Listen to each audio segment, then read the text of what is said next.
నమస్కారం. Welcome to I dream. ధర్మ మార్గం విత్ విజిత కార్యక్రమానికి స్వాగతం.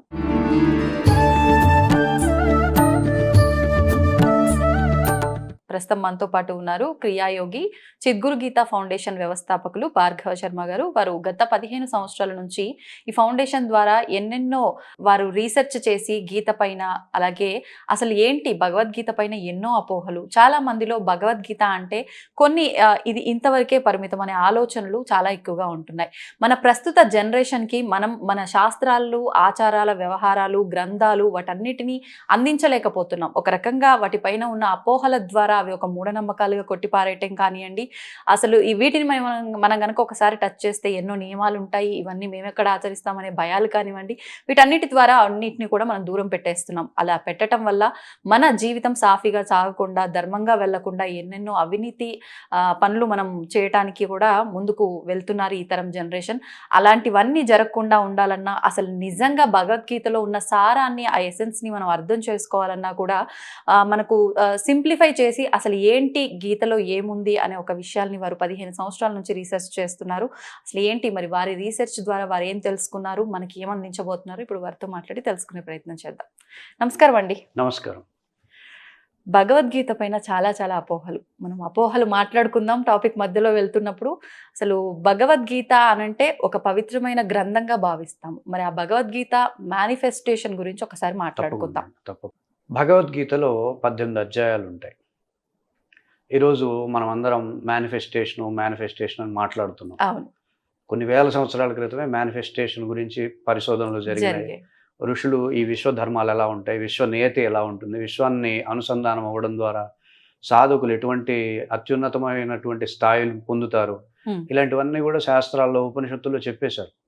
అసలు మనిషి యొక్క యాటిట్యూడ్ ఎలా ఉండాలి, సర్వే లోకా సుఖినో భవంతు, సర్వే జీవా సుఖినో భవంతు, సర్వే భద్రాణి పశ్యంతు, మా కశ్చిత్ దుఃఖ భాగ్ భవేత్, ఇట్లాంటి అంశాలు మన యొక్క సర్వభావ స్థితిని వ్యక్తం చేస్తాయి. అంటే అందరూ బాగుండాలి, ఈ సృష్టిలో ఉండే ప్రతి జీవి బాగుండాలి అనేటటువంటి విశాల దృక్పథమే సృష్టిలో ఒక ఉన్నతమైనటువంటి స్థాయిని తీసుకెళ్లడానికి అది సుగమం చేస్తుందనే మన ఉపనిషత్తులు ఇవన్నీ చెప్తున్నాయి.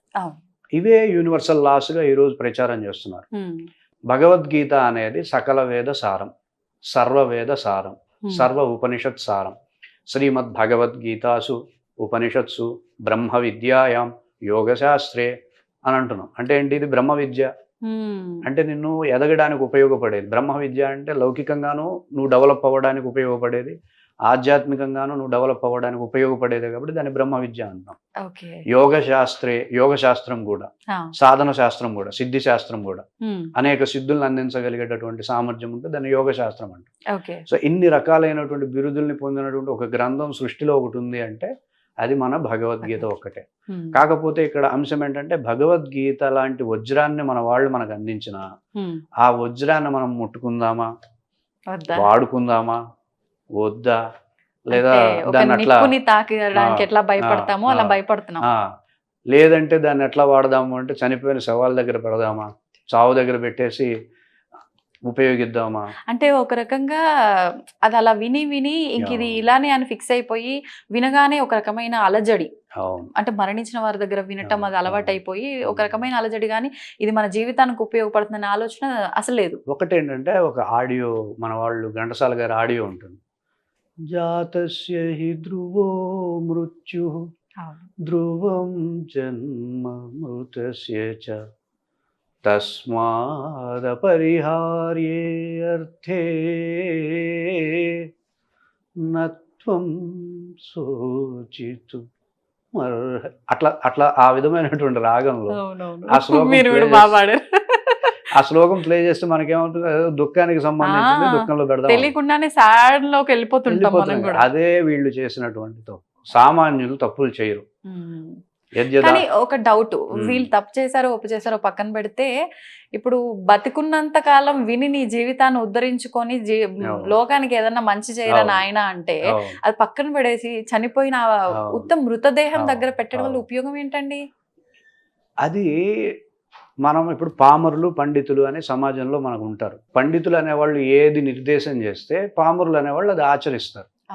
ఇప్పుడు గరికపాటి గారు కానీ, చాగంటి గారు కానీ, చిన్నజీయర్ స్వామి వారు కానీ, విజయశేఖర భారతీ తీర్థ స్వామి వారు కానీ, ఎవరైతే స్వామీజీలు అని ఉన్నారో, ఎవరైతే పండితులు అని చెప్పబడుతున్నారో, ఆచార్యులు అని చెప్పబడుతున్నారో, వాళ్ళే కారణం. ఆ భగవద్గీతను అట్లా చావు దగ్గర పెడుతున్నప్పుడు వాళ్ళు మాట్లాడాలి కదా, చెప్పాలి కదా, అలా భగవద్గీతను అలా పెట్టద్దు. భగవద్గీత అనేది బతుకున్నప్పుడు ఒక వెలుగులాగా ఉపయోగపడుతుంది, చనిపోయినప్పుడు వెలుగేం ఉండదు, దాన్ని ఇలా ఉపయోగించుకోవాలి, అది తప్పు అని వాళ్ళు చెప్పాలి. వాళ్ళే దాన్ని డెవలప్ చేస్తున్నారు. అంటే ఏంటి, హిందూ మతానికి సగం వెన్నుపోటు పొడుస్తుంది వీళ్ళే. భగవద్గీతని ప్రతి ఒక్కడు పట్టుకుని చదువుకుంటే బ్రహ్మాండంగా హిందూ మతం బ్రహ్మాండంగా ఉంటుంది. ఈరోజు మత మార్పిడని, ఈరోజు హిందూ మతం మీద ఆ దాడులు జరుగుతున్నాయి, ఈ దాడులు జరుగుతున్నాయి. కారణం ఏంటి? ఇప్పుడు వాళ్ళ మతం వాళ్ళు ఎందుకు అంత స్ట్రాంగ్ గా ఉంటున్నారు? వాళ్ళ మత గ్రంథాన్ని నెత్తి మీద పెట్టుకుని వెళ్తారు, అర్థమైనా అర్థం కాకపోయినా, అది వేరే విషయం. ఉపయోగం ఉన్నా లేకపోయినా దాన్ని నెత్తి మీద పెట్టుకుని వెళ్తున్నారు అందరూ. కానీ మనం కనీసం భగవద్గీతలో ఒక శ్లోకం చదవడం కూడా రాని వాళ్ళు చాలా మంది ఉన్నారు. అది భగవద్గీతని అదొకటి ఉంది అనేది కూడా తెలియదు చాలా మంది. కానీ వాళ్ళందరికీ తెలిసి ఏంటంటే భగవద్గీత చనిపోయినప్పుడు ఉపయోగించవచ్చు అని. ఒకవేళ తెలిసినప్పటికీ అది మా అమ్మమ్మలు నానమ్మలు చదవాల్సిన పుస్తకము, పూజ గదిలో కూర్చొని అంతవరకు. పూజ గదిలో పెట్టడం కూడా ఒక అదృష్టం. పూజ గదిలో కూడా పెట్టం కదా మనం. చనిపోయినప్పుడు అసలు పుస్తకమే మన దగ్గర ఉండదు, రికార్డింగ్. అది రికార్డర్ ఆడియో రికార్డింగ్ ఉంటుంది. పుణ్యం వస్తే దానికి రావాలి, మనకెందుకు వస్తుంది? పాడిన వారికి రావాలి, ఆ రికార్డర్కి రావాలి పుణ్యం. మనం రాకూడదు పుణ్యం. ఆడియో సీడీ కొంటాం 4,000 10,000 పెట్టి ఆడియో సాంగ్ పెట్టుకుంటాం, అది చేస్తాం తప్ప ఒక శ్లోకం నువ్వు చదివి దాన్ని కాస్త గురువులను అడిగి దీని అర్థం ఇలా ఉంటుంది, దీన్ని నేను ఇట్లా ఆచరించాలి అనేటటువంటి ఒక శ్రద్ధ నీకు కనపడితే నువ్వు ఎదుగుతావు. అంటే ఇప్పుడు వినటం ద్వారా కూడా అది కూడా ఒక భక్తి అంటారు కదా. ఆడియో మార్క్స్ అనుకోండి 100 మార్కులు రావాలి. ఇప్పుడు మీకు 10th క్లాస్ చదువుకున్న కుర్రవాడికి 100 మార్కులు రావాలండి, 90% మార్కులు రావాలి. పుస్తకం అట్టట్ట చూస్తే వచ్చేస్తుంది, లేదు ఒకసారి చదివేస్తే వస్తాయి 100 మార్కులు. ఎట్లా చదవాలి మరి 100 మార్కులు రావాలంటే? దీక్షలా చదవాలి, దాన్ని అధ్యయనం చేయాలి, అనుభవించాలి, దాన్ని 4 విద్యార్థులుగా చెప్పగలిగే స్థాయిలో నేర్చుకోవాలి, దాన్ని తార్కిక విధానంలో అభ్యసించగలగాలి. ఎవరన్నా ఏ క్వశ్చన్ అడిగినా సరే చెప్పగలిగేటట్టు ఉండాలి. నీ విశ్లేషణ కూడా దానికి తోడై ఉండేటట్టు అట్లా చదివితే నీకు 90% మార్కులు వస్తాయి. ఇప్పుడు భగవద్గీత చదివేవాడికి ఎన్ని మార్కులు వస్తాయి? 5 మార్కులు కూడా రావు 100. ఊరికే వింటేనో లేకపోతే ఆడియో వింటేనో తరిస్తామనేది చెప్తారు వాళ్ళు. వినండి, అసలు ఏమీ లేకపోతే గుడ్డి కంటే మెల్లనయం అన్నట్టు ఏదో ఒకటి పుస్తకం దగ్గర పెట్టుకోండి అంటారు. కానీ 100 మార్కులు రావాలి అంటే మాత్రం నువ్వు భగవద్గీతని పూర్తి శ్రద్ధతో అధ్యయనం చేస్తేనే 100 మార్కులు వస్తాయి. ఇప్పుడు మీరు అన్నట్లుగా అధ్యయనం చేయటం వల్ల అందులో ఉన్న ఎసెన్స్ అంతా అర్థమవుతుంది. అంటే నార్మల్గా ఏదో పదాలు అలా లైన్లు ఉన్నాయి చదువుకుంటూ వెళ్ళిపోతున్నాం అన్నట్టుగానే ఉంటుంది, కానీ నిజంగా అందులో ఎసెన్స్ ఏమీ అర్థం అవ్వట్లేదేమో అనిపిస్తుంది. అర్థం కాకపోయినా అర్థం కాకపోయినా ముందు అసలు చదవడం నేర్చుకొని దాని గురించి ఒక ఆలోచన చేసి ఒక రోజుకి ఒక శ్లోకం ఆలోచన చేస్తే చాలు. ఆ మాత్రం చేయగలిగేటటువంటి సామర్థ్యాలు అందరికీ ఉంటాయి, కానీ చెయ్యరు. అది వచ్చిన సమస్య. భగవద్గీత తీసుకొని వచ్చినా రాకపోయినా చిన్న చిన్న శ్లోకాలు ఈజీగా అర్థమయ్యే ఉంటాయి. వ్యవసాయాత్మిక బుద్ధి ఏక ఏహ కురు నందన బహుశాఖాః అనంతాశ్చ బుద్ధయో అవ్యవసాయనం. వ్యవసాయం అంటే తెలిసిన పదమే కదా, వ్యవసాయ ఆత్మిక బుద్ధి. ఇక్కడ తెలియని పదం ఏం లేదు. వ్యవసాయాత్మికమైనటువంటి దృష్టితో ఉన్నటువంటి బుద్ధితో ఏకేహ కురునందన, ఒకే నిశ్చయమైనటువంటి అంశాన్ని నువ్వు పొందుతావు. అంటే డౌట్స్ లేకుండా, ఏ విధమైనటువంటి సందేహం లేకుండా ఒకే విధమైనటువంటి గమ్యాన్ని పొందుతావు. బహుశాఖాః అనంతాశ్చ, రకరకాలైనటువంటి అనుమానాలు డౌట్స్ ఎప్పుడు కలుగుతాయి? వ్యవసాయాత్మిక బుద్ధి లేనప్పుడు. అది చిన్నగా తెలుస్తూనే ఉంది కదా, బయటకి సమాధానం వస్తుంది. అలాంటి శ్లోకాలతో ముందుకెళ్ళి నెమ్మదిగా పెద్ద పెద్ద శ్లోకాలని, కొంచెం కఠినమైనటువంటి శ్లోకాలను కూడా నేర్చుకోవాలి అనుకుంటే 100 మంది గురువులు ఉన్నారు.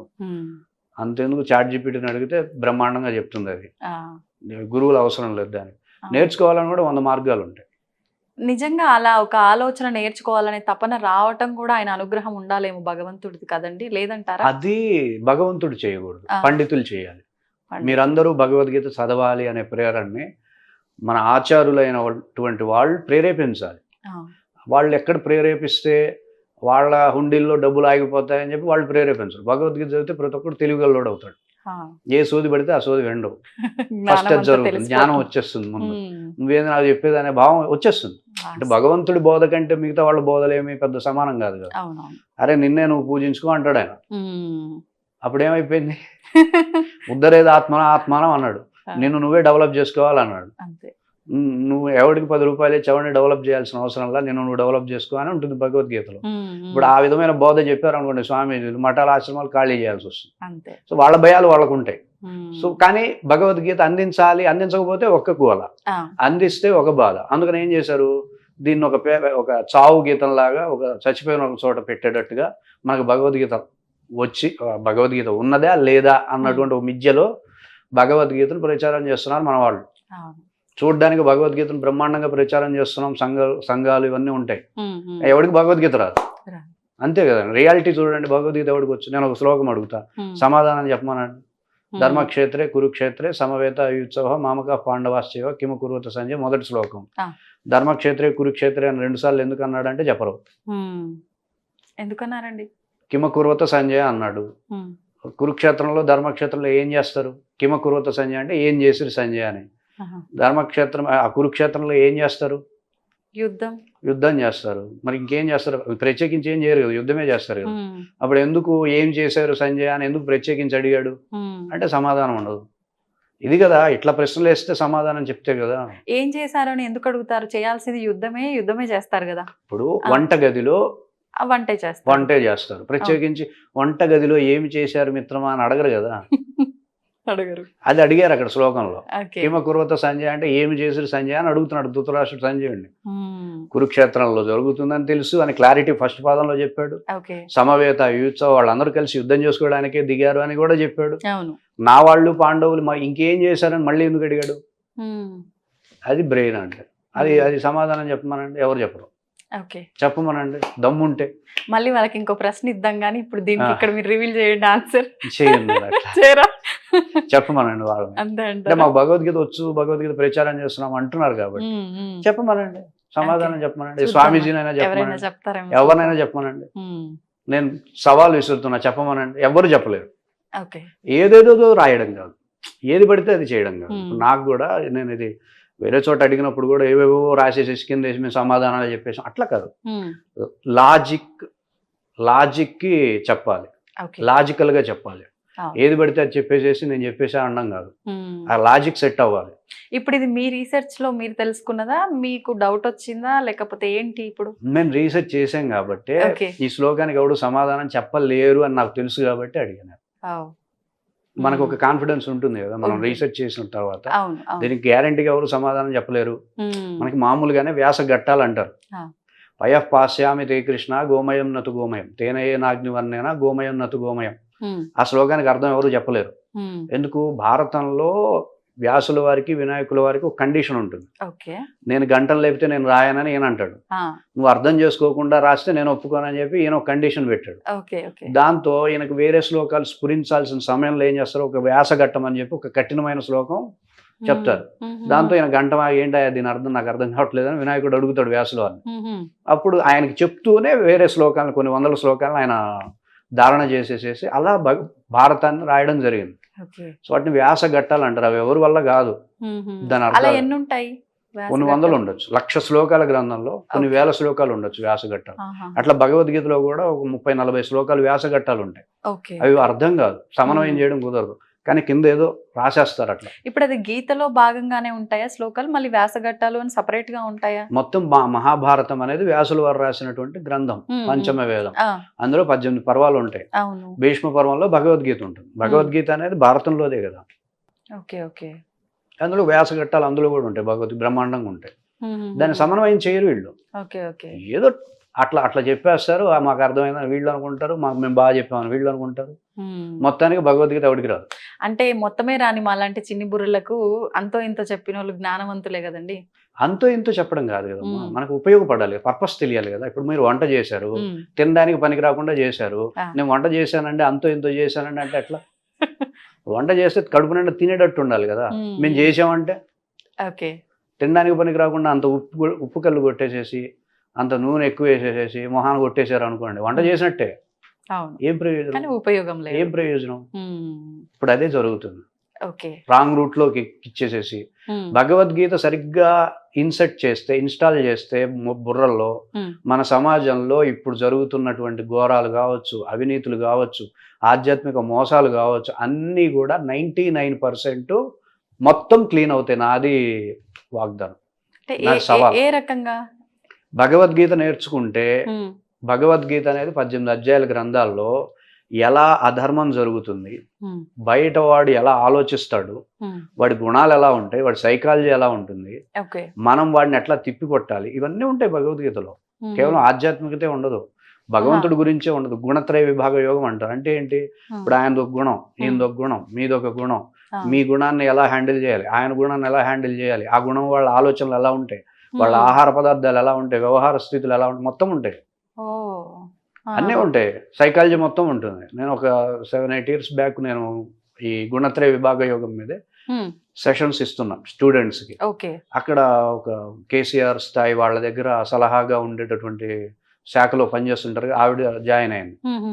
మేము ఎంఏ సైకాలజీలు అని చదివంగానే ఈ స్థాయిలో సైకాలజీ మనం ఎప్పుడు చూడలేదని అన్నారు ఆవిడ. అది దాని డెప్త్, అది భగవద్గీత యొక్క డెప్త్ అది. అయితే ఇవన్నీ ఉంటాయా భగవద్గీతలో? అవే ఉంటాయి. ఇప్పుడు ఉద్యోగం ఉద్యోగం రావాలి, ఉద్యోగం రావాలంటే బాడీ లాంగ్వేజ్ దగ్గర నుండి ఎలా ఉండాలి, అవన్నీ ఉంటాయి దైవాసుర సంపద విభాగ యోగంలో. మీకు ఉద్యోగం రావడానికి నా దగ్గర చదువు ఉందండి, సర్టిఫికేట్స్ ఉన్నాయండి, ఎడ్యుకేషన్ ఉందండి, ర్యాంక్స్ ఉన్నాయి అంటే అవేవి వాడు చూడడు. నీ బాడీ లాంగ్వేజ్ ఎలా ఉంది, నువ్వు ఎలా కాన్ఫిడెంట్ గా మాట్లాడుతున్నావు లేదు, ఇదేగా చూసేది. అది లేదనుకోండి ఉద్యోగం వస్తాడు. అది రావాలంటే భగవద్గీత చదువుకో. మేనేజ్మెంట్ చేయాలి, మేనేజర్గా ఉండాలి, టీంను బిల్డ్ చేయాలి, గుణత్రయ విభాగ యోగం చదువు. ఉద్యోగం రావాలి, మంచి ఉద్యోగం రావాలి, దైవాసుర సంపద విభాగ యోగం చదువు. అంటే మనం లేచిన దగ్గర నుంచి పడుకునే వరకు చేస్తున్న ప్రతి పనిలో కూడా మనకి ఏ విధమైనటువంటి సమస్య రాకుండా, ఎటువైపు నుండి ఏ సమస్య రాకుండా భగవద్గీత అనేది ఒక కంచు కోటలాగా రక్షించగలదు. మనకు అది తెలియకపోతేనే ప్రమాదం, ఇబ్బంది. అంటే ఈ భౌతికమైన విషయాలైనా ఉద్యోగంలో అన్నిటిలో హ్యాండిల్ చేయడం అన్ని అమ్మ భౌతికమే కాదు, హెల్త్ ఇంప్రూవ్ చేసుకోవచ్చు. ఈరోజు సౌండ్ థెరపీ, సౌండ్ హీలింగ్ అంటున్నారు కదా. అత్యంత గొప్ప సౌండ్ హీలర్ ఎవరు సృష్టిలో? శ్రీకృష్ణుడే కదా, మురళి కదా. ఆయన మించిన సౌండ్ హీలర్ ఎవరు ఉంటారు? భగవద్గీత ఆయన నోటి నుండి వచ్చిందే కదా. అది హైయెస్ట్ సౌండ్ ఫ్రీక్వెన్సీ వర్డ్స్ అవి. మనకు అర్థాలు తెలియకపోయినా సరే శబ్దం యొక్క ఒక ఫ్రీక్వెన్సీని మెయింటైన్ చేస్తూ మేము సౌండ్ హీలింగ్ చేస్తున్నాం. కేవలం భగవద్గీతతోనే భగవద్గీత హీలింగ్ అని చెప్పి మేము క్యాన్సర్ గీత మొత్తం ట్యూన్ రూపంలో వస్తుందా, ఎట్లా? వాటికి ఒక ప్రక్రియ ఉంటుంది. ఇప్పుడు మనం బౌల్ అంటారు, ఎట్టబడితే టింగ్ కొడితే హీల్ కాదు. దానికి ఒక ఫ్రీక్వెన్సీ ప్రకారం సౌండ్ రిలీజ్ చేసుకుంటూ వెళ్ళాలి. ఒక్కో ఎనర్జీ సెంటర్ ఒక్కొక్క ఫ్రీక్వెన్సీ ఉంటుంది, ఒక తరంగ దైర్ఘ్యం ఉంటుంది, దాన్ని బేస్ చేసుకుంటూ వెళ్ళాలి. మేము తెచ్చుకున్నాం అట్లా టింగ్ టింగ్ కొడితే రాదు. గంటలో మిఠాయి బండి కొట్టినట్టు కొడితే హీల్ కాదు. దానికి ఒక ప్రక్రియ ఉంటుంది, ప్రక్రియ ప్రకారం వెళ్ళాలి. అలా మనం భగవద్గీతతో హెల్త్ ని ఇంప్రూవ్ చేసుకోవచ్చు. మొండి రోగాలకు సమాధానం చెప్పొచ్చు భగవద్గీత. మొండి రోగాలు అంటే ప్రస్తుతం మనకు కనిపిస్తున్న ఆటోఇమ్యూనిటీ డిసీజెస్, ఇలాంటివి కూడా. క్యాన్సర్ కాదు, autoimmunity diseases, hormonal imbalance, thyroid, ఇట్లాంటివి దీర్ఘకాలిక రుగ్మతల కింద చెప్తాం. క్యాన్సర్ అనేది ఆటోమేటిక్ గా దానిలో ఉండేటటువంటి కణాలు పుట్టడం ఇవన్నీ వస్తాయి. అది ప్రాక్టీస్ బై ప్రాక్టీస్. క్యాన్సర్ అనేది ఎప్పుడో మన శరీరంలో వస్తుంది. క్యాన్సర్ కణాలు డెవలప్ అయ్యి క్యాన్సర్ గా మారేసరికి 10 సంవత్సరాల హిస్టరీ ఉంటుంది. దాన్ని సైతం కూడా సౌండ్ ఫ్రీక్వెన్సీతో మనం కంట్రోల్ చేయొచ్చు. కొంచెం టైం పడుతుంది దానికి, ఇంకా 6 months, ఒక 3 నెలలు 4 నెలలు అట్లా మనం ప్రాక్టీస్ చేస్తూ ఉంటే ఆటోమేటిక్ గా హీల్ చేయగలం. బేసిక్ హెల్త్ ఇష్యూస్ అంటే ఏంటి? నొప్పులు, పెయిన్స్ ఉంటాయి, రెగ్యులర్ గా ఇమ్యూనిటీ తగ్గడము, రెసిస్టెన్స్ తగ్గడము, జ్వరాలు రావడము, కాన్స్టిపేషన్, ఇవన్నీ కూడా బేసిక్ అంటాం. వీటిని బేసిక్ రుగ్మతలు అంటే ఈజీగా తగ్గించేయచ్చు. జస్ట్ బ్రీత్ ప్యాటర్న్ చేంజ్ చేస్తే తగ్గిపోతాయి. దీని మీద ఇంకొంచెం లెవెల్ పెరగాలంటే మూత్రపిండాలు రాళ్ళు, మూత్రపిండాలు సరిగ్గా లేకపోవడం, యూరినల్ ప్రాబ్లమ్స్, దీని మీద కొంచెం లెవెల్ అనమాట.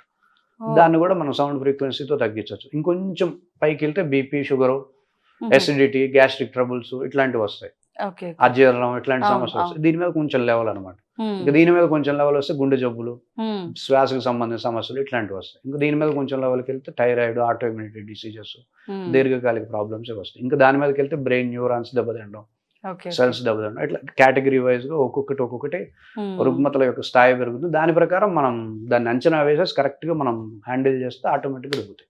ఓకే. అంటే డిప్రెషన్‌లో ఉన్న వాళ్ళకి కూడా హీలింగ్ అవుతుందా? డిప్రెషన్లో ఉంటేనే థైరాయిడ్ వస్తుంది. ఆ!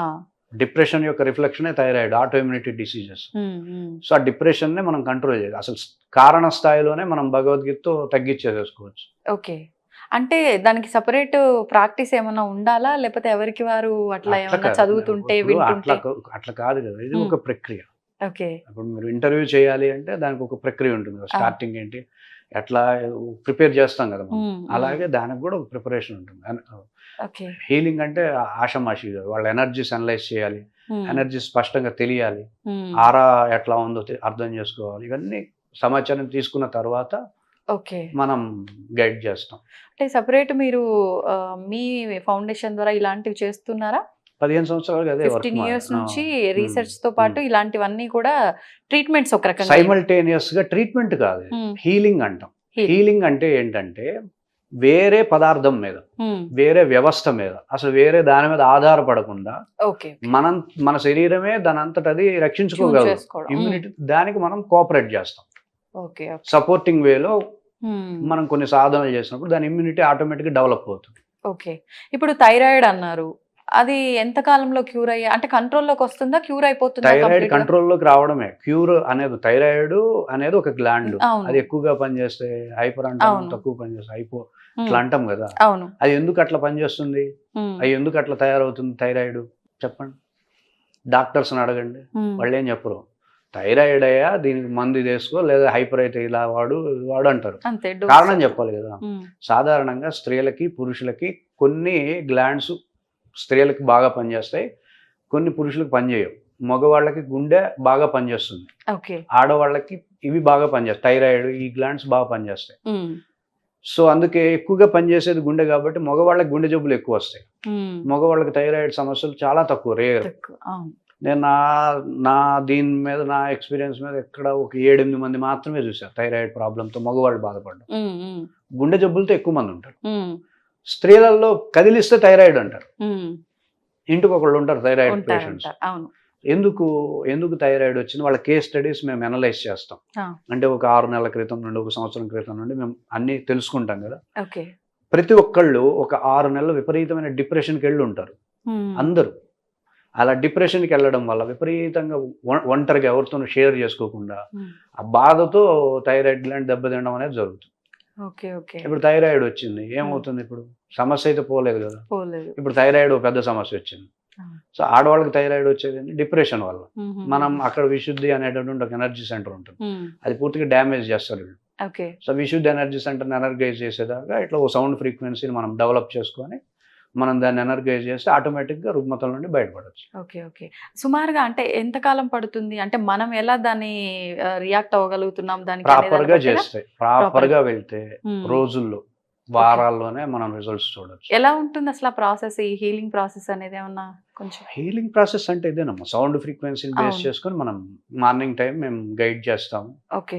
వాళ్ళకి నేర్పిస్తాం అంటే ఎలా ఆన్‌లైన్‌లోనా? ఆన్‌లైన్‌లో, ఆఫ్‌లైన్‌లో? ఆన్‌లైన్‌లో. ఆన్‌లైన్. హ్మ్. వాళ్ళకి చెప్తాం అన్ని విషయాలు. ఓకే. ముందు వాళ్ళ ఎనర్జీస్ అనలైజ్ చేయడం కోసం పర్సనల్ సెషన్ ఒకటి తీసుకుంటాం. ఓకే. వాళ్ళకి సబ్జెక్ట్ తెలియడం కోసం కొంత కంటెంట్ మేము ఇస్తాం వాళ్ళకి. హ్మ్. హ్మ్. అది వాళ్ళు చదవాలి, వాళ్ళు చూడాలి. ఓకే. ఆ మెటీరియల్స్ ఉంటాయి. వాళ్ళు ఒకసారి సబ్జెక్ట్ అర్థమైతే ఆ తర్వాత సెషన్స్‌లో జాయిన్ అవుతారు, నేర్చేసుకుంటారు. ఎన్ని సెషన్స్ ఉంటాయి అలా? 5 సెషన్స్ ఉంటాయి. 5 సెషన్స్ ఉంటాయి. ఓకే. ఆ 5 సెషన్స్ అటెండ్ అయితే మళ్ళీ ఎవరికి వాళ్ళు సొంతంగా యాహ్! చేసుకోవాల్సి చేసుకోవచ్చు. ఉంటుందా? అవును. ఓకే. ఓకే. వాళ్ళు చేసుకోవాలి, నేను చేయను. అదే. అదే. వాళ్ళు. ఆ! ఆ! హ్మ్. మేము సబ్జెక్ట్ చెప్తాం. ఇట్లా ఉంటుంది, ఇలా ఉంటుంది, ఇలా ఓకే. ఉంటుంది. హ్మ్. ఓన్‌గా చేసుకుంటేనే మంచిది. అలా అలా ఎంతసేపు చేసుకోవాల్సి ఉంటుంది రోజు? డిపెండ్సా? రోజుకొక గంట సేపు పెట్టుకుంటాం. గంట ఒక సేపు. హాఫ్ అన్ అవర్, గంట సేపు పెట్టుకోవచ్చు. ఓకే. ఓకే. బాగా ఇబ్బందిగా ఉండేవాళ్ళు మార్నింగు, సాయంత్రం పూట కూడా ప్రాక్టీస్, ఇదొక ప్రాక్టీస్. అది చేసుకుంటే సరిపోతుంది. ఓకే. ఇప్పుడు ఆరోగ్య సమస్యలతో పాటు ప్రతి ఒక్కరికి ఏదో ఒక వెలితి. మానవుడన్నాక ఖచ్చితంగా అన్నీ ఉన్నాయి ఫుల్ ఫ్లెడ్జ్డ్‌గా అనే భావన ఎవరికీ ఉండదు. అవును. ఈ వెలితిని కూడా పోగొడుతుందంటారా? వెలితి అంటే మనకి మామూలుగా ప్రతి ఒక్కడికి 3 విషయాలు కావాలి. హ్మ్. ఒకటి హెల్త్. First health. రెండవది సక్సెస్. తను ఏదైతే రంగంలో ఉన్నాడో అతను సక్సెస్ఫుల్గా గెలవాలి. అవును.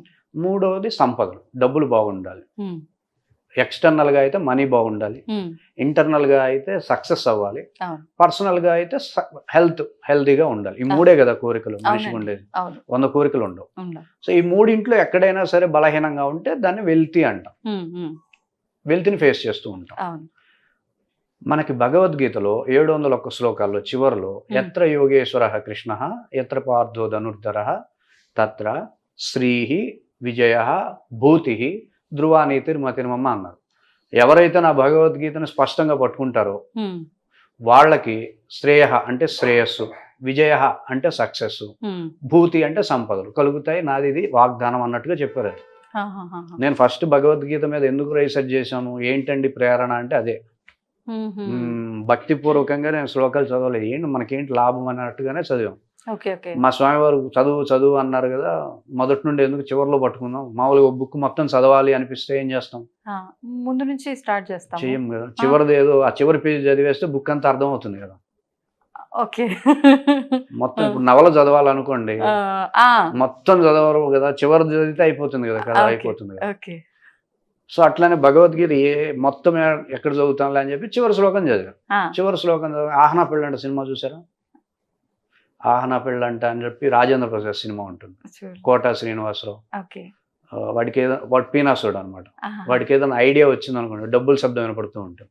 ఓ లచ్చిందే అంటారు కదా ఇందులోనేనా? అందులో ఏదో షార్ట్ ఏదో చూసుంటారు నాకు తెలిసి. పాతది ఓల్డ్ సినిమా మ్మ్. అనమాట. Okay, okay. సో అట్లా తత్ర శ్రీహి విజయోర్భూతి ధ్రువానీతిర్ మాత్రం నాకు అలా అనిపించింది. ఆహా. అమ్మ భగవద్గీతలో ఎంత గొప్ప విషయం ఉంది, నేను పట్టుకోవాలనుకున్నాను. Okay, okay. సో నెమ్మదిగా రీసెర్చ్ చేయడం, అది మ్మ్. కేవలం లౌకికమైన అంశాలే కాదు, ఆధ్యాత్మిక స్థాయిలో కూడా మనం అభివృద్ధి ఊరికే హాస్యం కోసం. ఇది ఉమ్, 15 సంవత్సరాల క్రితం జరిగిన ముచ్చట అనమాట. ముందు అసలు భగవద్గీత చదవాలంటే ఒక ప్రేరణ కావాలి కదా.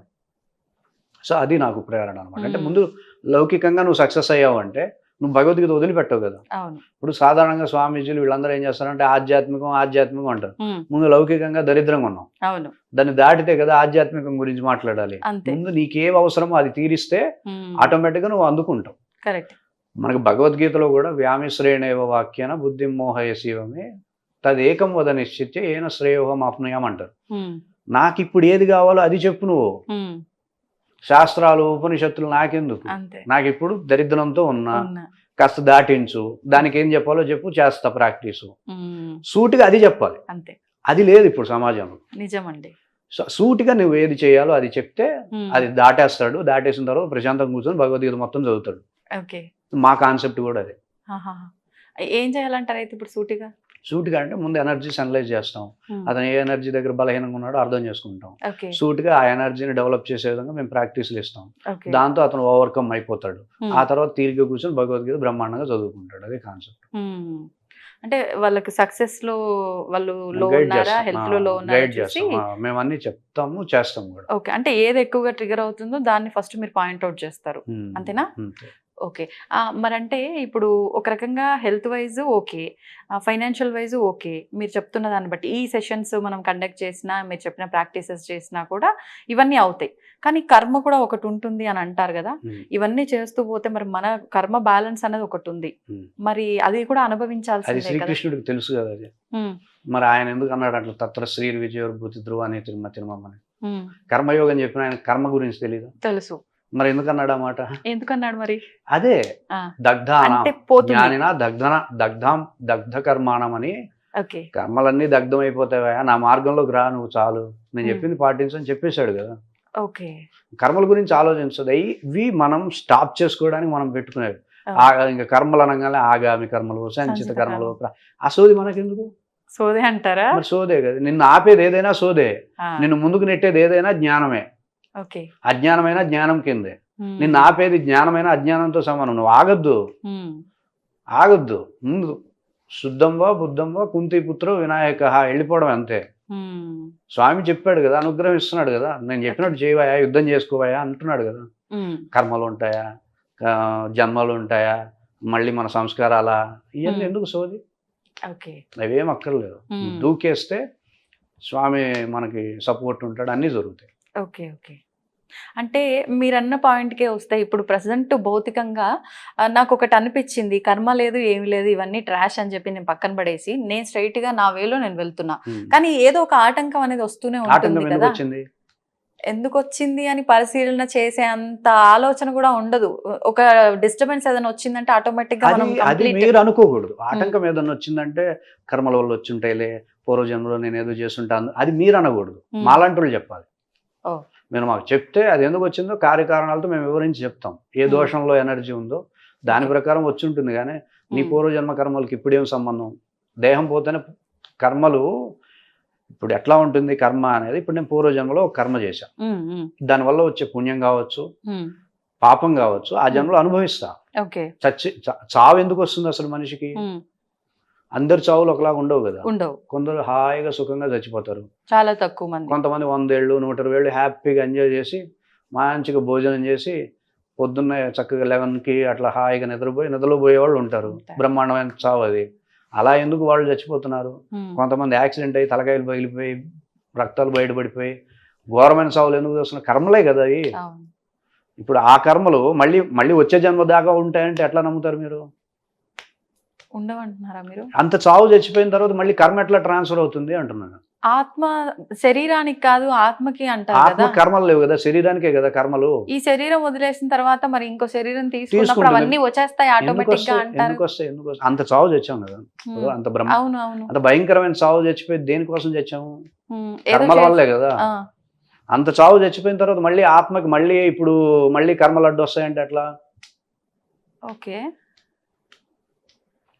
ఇప్పుడు ఇది నేను కొత్తగానే వింటున్నా. ఇప్పుడు ఆల్రెడీ నేను ఒక జన్మలో అవును. ఒక అర్థమైంది. నికృష్టమైన కర్మలు చేశాను. హ్మ్. చావు ఎలా ఉంటుంది? సుఖంగా ఉంటుందా? అడ్డమైన తిండి గడ్డి తిని బీపీలు, షుగర్‌లు రాకుండా ఎట్లుంటాయి? ఇప్పుడు చూస్తున్నాం కదా మనం. వస్తాయి. హ్మ్. ఇప్పుడు అదే కదా కర్మ ఫలం అంటున్నాం దాన్ని. హ్మ్. ఆ జన్మలో అయిపోయింది. ఆ చావు చచ్చేసాము హ్మ్. హ్మ్. రోగాలతో. హ్మ్. మళ్ళీ కూడా వచ్చే జన్మలో మళ్ళీ రిపీట్ అవుతాయంటే ఎట్లా? అవ్వవండి.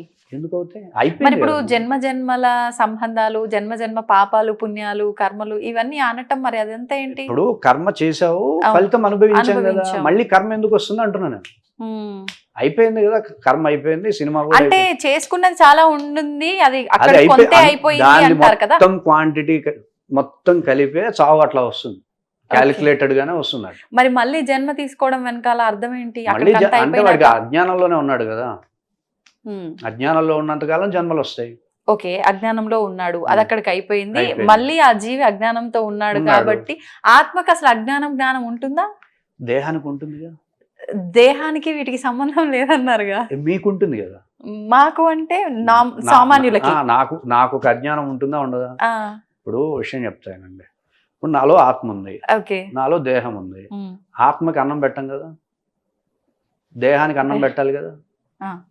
ఆహ్, ఆత్మకి సినిమాలు చూపించాం కదా! చూపించాం. మనసుకు సినిమాలు చూపించాలి కదా! ఆత్మకి పని చేయడాలు ఉండవు కదా! ఉండవు. బ్రెయిన్‌కి అయితే పని చేయాలి ఉంటుంది. ఉంటుంది. ఆ! దాని ఇంపాక్ట్ ఇవే అనుభవిస్తాయి గానీ ఆత్మ అనుభవించదు కదా! ఆ! రోగం వచ్చేది శరీరానికి. అవును. అయ్యో! కుయ్యో! మొర్రో అనేది నేనే కదా చివరికి. అంతే. అవునా కదా! అవును. సో, అదే నేను చెప్తున్నా. అది కర్మ నువ్వు దేనితో ఇంపాక్ట్ చేస్తావో, కర్మ దేనివల్ల ఏ కరణాల వల్ల కర్మ జరుగుతుందో, ఆ కరణాలు ఇబ్బంది పడుతున్నాయి కదా! ఏ జన్మకి ఆ జన్మ. అంతే అక్కడికి క్లోజ్ అంతే. ఇక్కడ పుట్టటము, చనిపోయే వరకే అదంతా ఎండ్. మళ్ళీ నెక్స్ట్ జన్మ ఫ్రెష్ గానే నేను అంటున్నారా? అడిగేది ఆ! చనిపోయాడు. చనిపోయాడు. సుఖంగా చనిపోయాడండి పాపాలు చేసినోడు ఎవడన్నా? పాపాలు చేసిన వాడు ఎవడైనా సుఖంగా చనిపోయాడనే హిస్టరీ దుర్మార్గం. ఒకటి నాకిస్తే, ఉండదు. అప్పుడు పాపం వాడు సుఖంగానే ఈ జన్మలో కష్టాలు చేసిన, పాపాలు చేసినా సరే సుఖంగానే చచ్చిపోయాడు. వచ్చే జన్మలో ఉంటదిలే నరకం అని నేను అంటా. ఆ! అలా లేదు కదా! లేదు. లేదు. అవును. దోమ దగ్గర నుండి మనిషి వరకు తప్పులు చేసిన ప్రతి ఒక్కడికి చావు ఘోరంగానే ఉంటుంది. హ్మ్. చచ్చేటప్పుడైనా నరకాన్ని అనుభవించి పోతాడు. ఓకే. ఇది చూస్తున్న విషయమే కదా! హ్మ్. చనిపోయే టైంకి అర్థమైపోతుంది కదా మ్యాటర్. నేను ఎన్ని తప్పులు చేశానో, ఎన్ని ఘోరాలు చేశానో అయన్నీ ఇంపాక్ట్ చచ్చేటప్పుడు ఉంటుంది. హ్మ్. ఇక అంత కర్మలు అనుభవించి కూడా మళ్ళీ వచ్చే జన్మకు కూడా ట్రాన్స్‌ఫర్ అవుతాయంటే ఎట్లా? ట్రాన్స్‌ఫర్ అవ్వవు అనే విషయం అయితే నేను మొదటిసారి వింటున్నా మీ ద్వారా. మరి నాకేంటో ఇది నేను చెప్పేది అంత లాజిక్‌గా ఉందా లేదా? లాజిక్‌గా ఉంది నిజంగా. పరీక్ష రాశారు, ఆ! తప్పారు. అర్థమైంది. ఒకసారి హ్మ్. తప్పినందుకు పరీక్షలన్నీ తప్పుకుంటూ కూర్చుంటామా? లేదు. ఒకసారి తప్పాము, ఒకసారి శిక్ష అనుభవించాం, ఫెయిల్ చేశారు. హ్మ్. ఇప్పుడు ఒక హత్య చేశాడండి, ఆ! ఆయన 12 సంవత్సరాలు జైల్లో పెట్టారు. హ్మ్. మళ్ళీ వచ్చాడు.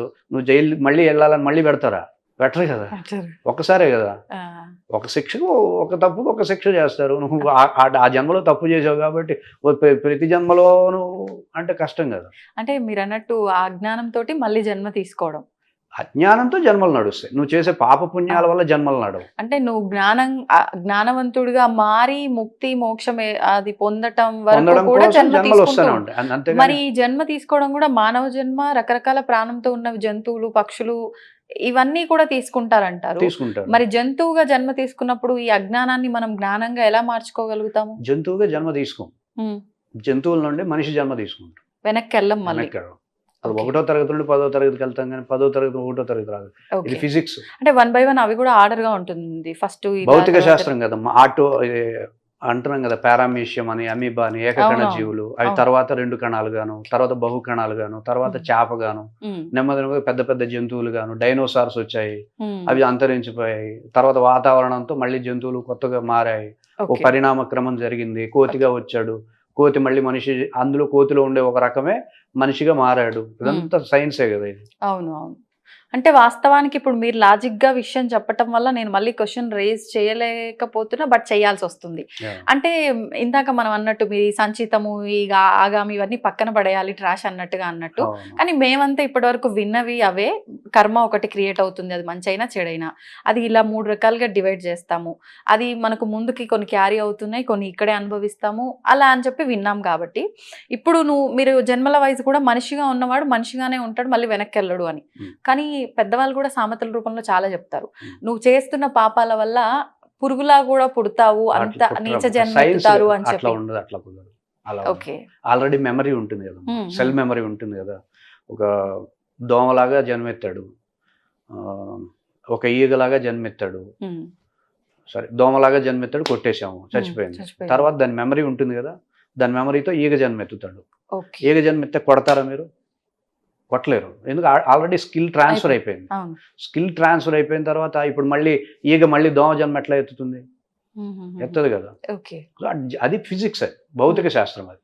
సో మళ్ళీ నువ్వు పురుగు జన్మ ఎట్లా ఎత్తుతో ఇన్ని కణాలతో మెమరీ ఆల్రెడీ బిల్డప్ అయ్యాక మళ్ళీ ఆ జన్మ తీసుకోలేవు. కావాలంటే ఇంకో జన్మలో ఇంకో దరిద్రాన్ని అనుభవించే జన్మ వస్తుంది మనిషి జన్మలోనే, మళ్ళీ జంతు జన్మలకు వెళ్ళవు. జంతువునాం నరజన్మ దుర్లభం అంటారు. జంతువు జన్మల్లో నుండే నరజన్మ వచ్చింది. అలా ఎన్ని జన్మలు తీసుకుంటారు? 84 లక్షల జన్మలు మనిషిగా. అన్ని జన్మలు కలిపి 84 లక్షలు. అవును, ఇప్పుడు ఒక మనిషిగా 7 జన్మలు అంటారు, అట్లా 84 లక్షల జన్మలు. ఓకే, మొత్తం ఓవరాల్ గా అందులో క్రూర జన్మలు ఉంటాయి, పాప జన్మలు ఉంటాయి, నీచ జన్మలు ఉంటాయి, సాధు జంతువుల జన్మలు ఉంటాయి, క్రూర మృగాల జన్మలు ఉంటాయి. అన్ని రకాల జన్మలు ఎత్తితేనే, అన్ని ఎక్స్పీరియన్స్లు కలిస్తేనే మోక్షం. ఓకే.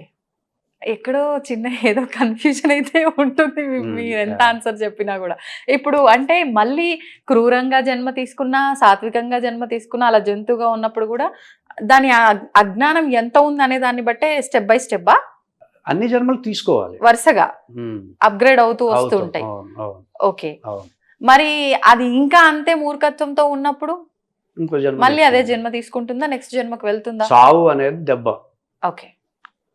చావు అనేది మనిషికి గట్టి దెబ్బ, జీవుడికి. ఓకే. నువ్వు ఈ జన్మ నేను ఎత్తానండి, అన్ని పాపాలే చేశా, దేవుడు అంటే భయం లేదు, ఏది పడితే అబద్ధాలు ఆడాను, ఇష్టం వచ్చినట్టు అన్యాయార్థ సంచయాన్ని అంటాడు ఆయన దైవీ సంపద విభాగ యోగంలో.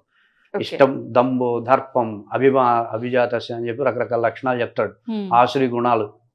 ఈ ఆసురి గుణాలతో నేను జీవించాను. సృష్టి ఎలా చావునిస్తుంది, నిన్ను ఎలా చావనిస్తుంది ప్రశాంతంగా? మీకు ఒక చిన్న ఉదాహరణ చెప్తాను. రోజంతా పిచ్చి పిచ్చి పనులతో స్ట్రెస్ అవుతూ ఒత్తిడితో వచ్చినప్పుడు నువ్వు ప్రశాంతంగా నిద్రపోవు కదా, అర్థం? ప్రశాంతంగా నిద్రపోలేవు నువ్వు. అట్లాంటి ప్రశాంతంగా చావు ఎట్లా చేస్తావు? చచ్చే టైంకి నీ నరకం ఎట్లా ఉంటుంది, నీ కర్మలకి తగ్గ ఫలితం ఎలా ఉంటుందో గట్టిగా ఒక సాలిడ్గా చావుని డిజైన్ చేస్తుంది యూనివర్స్. ఓకే. అంత చచ్చిపోయిన వాడిని పట్టుకొని మళ్ళీ వచ్చే జన్మలు కూడా ఇవే ఉంటాయంటే ఎట్లా చెప్పండి? సరే, వచ్చే జన్మ దాకా వద్దు. నరకం అంటే మళ్ళీ స్వర్గం నరకం గుర్తొచ్చింది. నిజంగా స్వర్గం నరకం కూడా ఉన్నాయా లేవా? మరి ఇక్కడే ఉంటాయి, భూమిపైన ఉంటాయి. అంటే మనం అనుభవిస్తున్న ఇబ్బందులు సంతోషాలే స్వర్గం నరకం. పని చేశారు, ఇప్పుడు మంచిగా ఇంటర్వ్యూ జరిగింది అనుకోండి, అయిపోయిన తర్వాత అబ్బా బాగా జరిగింది అదే అంటాం. ఆ, ఏదో డిస్టర్బెన్స్లు జరుగుతున్నాయి అనుకోండి, అయిపోయింది చిరాకు పడుతుంది అంటాం. ఉమ్, అదే ఓకే. ఒకటి పని అయిపోగానే దాని వైబ్రేషన్స్ ఉంటాయి. ఉమ్, ఆ వైబ్రేషనే స్వర్గం నరకం. మంచిగా చేస్తే మంచి, చెడ్డగా జరిగితే చెడు. ఓకే. చనిపోయిన తర్వాత కూడా అదే విధంగా ఉంటాయి. ఇప్పుడు ఈ సినిమాల్లో చూపించినట్టు నీకు గరుడ పురాణంలో అలాంటి శిక్షలు, ఆత్మ ఒక మనిషి చనిపోయినాక ఇలా ఉంటుంది, ప్రయాణం అలా ఉంటుంది, మరి ఇవన్నీ ఏంటి? శాస్త్రాలు ఉన్నాయి కదా, గరుడ పురాణం ఉంది కదా, ఉమ్, వాళ్ళు ఋషులు తపస్సు చేసి ఆత్మ యొక్క ప్రయాణం ఎలా ఉంటుంది, ఉమ్. వాడు మరి పాపాలు పుణ్యాలతోనే ప్రయాణం చేస్తాడు కదా ఆత్మ అనేవాడు. అయిపోయింది అన్నారు కదా మీరు ఇందాకే, ఇక్కడ వాడు అంత ఘోరంగా చనిపోయినప్పుడే. ఘోరంగా చనిపోగానే ఆ రికార్డెడ్ మెమరీ పోదు. ఉమ్. అది దేంతో ఉంటుంది? ఉమ్, ఆ మెమొరీ దేంతో ఉంటుంది, ఎక్కడ ఉంటుంది? ఇక్కడే ఉంటుంది, పంచభూతాల్లోనే విలీనం. ఇప్పుడు వాడు ఒక చెట్టుని నరికాడు, ఉమ్, చెట్టుని నరికాడు, అది తప్ప రైటా? తప్పే. కానీ చెట్టు నరికినందుకు శిక్ష అనుభవించాడు. ఉమ్, కానీ ఆ చెట్టు నరకడం అనేటటువంటి వ్యవస్థ ఉంది కదా ఇంకా అక్కడే. ఉంది. సో దాన్ని తను తీసుకెళ్లాల్సి వస్తుంది. ఇప్పుడు ఓకే. 100 మందిని హింసించాడు, ఉమ్, ఇబ్బంది పెట్టాడు. వాళ్ళ ఇబ్బంది అయితే పోదుగా, ఉమ్, ఉమ్. వీడైతే దానికి తగ్గ ఫలితాన్ని అనుభవించాడు. ఆ రోగాల రూపంలోనో రుగ్మతల రూపంలో అనుభవించాడు. ఆ. కానీ సృష్టిలో ఉన్నటువంటి వెలితి ఒకటి ఉంది కదా, వీడు క్రియేట్ చేసింది, ఉమ్, ఉమ్. దాన్ని తీసుకొని వెళ్తాడు వాడు పైకి. వాడు వెళ్ళడం ఏంటి? ఆత్మ కదా వెళ్ళేది. అదే వాడంటే వాడే జీవుడు. ఉమ్, ఉమ్. జీవుడు వెళ్తాడు కదా అక్కడ. అవును. జీవుడు వెళ్ళినప్పుడు నువ్వు అట్లా దానికి కూడా వెళ్తే దానికి కూడా పరిహారం ఉంటుంది కదా, ఫైన్ ఉంటుంది కదా. ఉమ్, శిక్ష అయితే అనుభవించావు, ఓకే. మరి దానికి సంబంధం ఫైన్ కట్టాలి కదా. ఉమ్, ఆ ఫైన్ కట్టడం కోసం అక్కడ అనమాట. అయిపోయింది, నరకం అనుభవించి ఇక్కడ నరకం అనుభవించి మళ్ళీ వచ్చే జన్మలో కూడా కావాలంటే అట్లా చెప్పండి. ఓకే.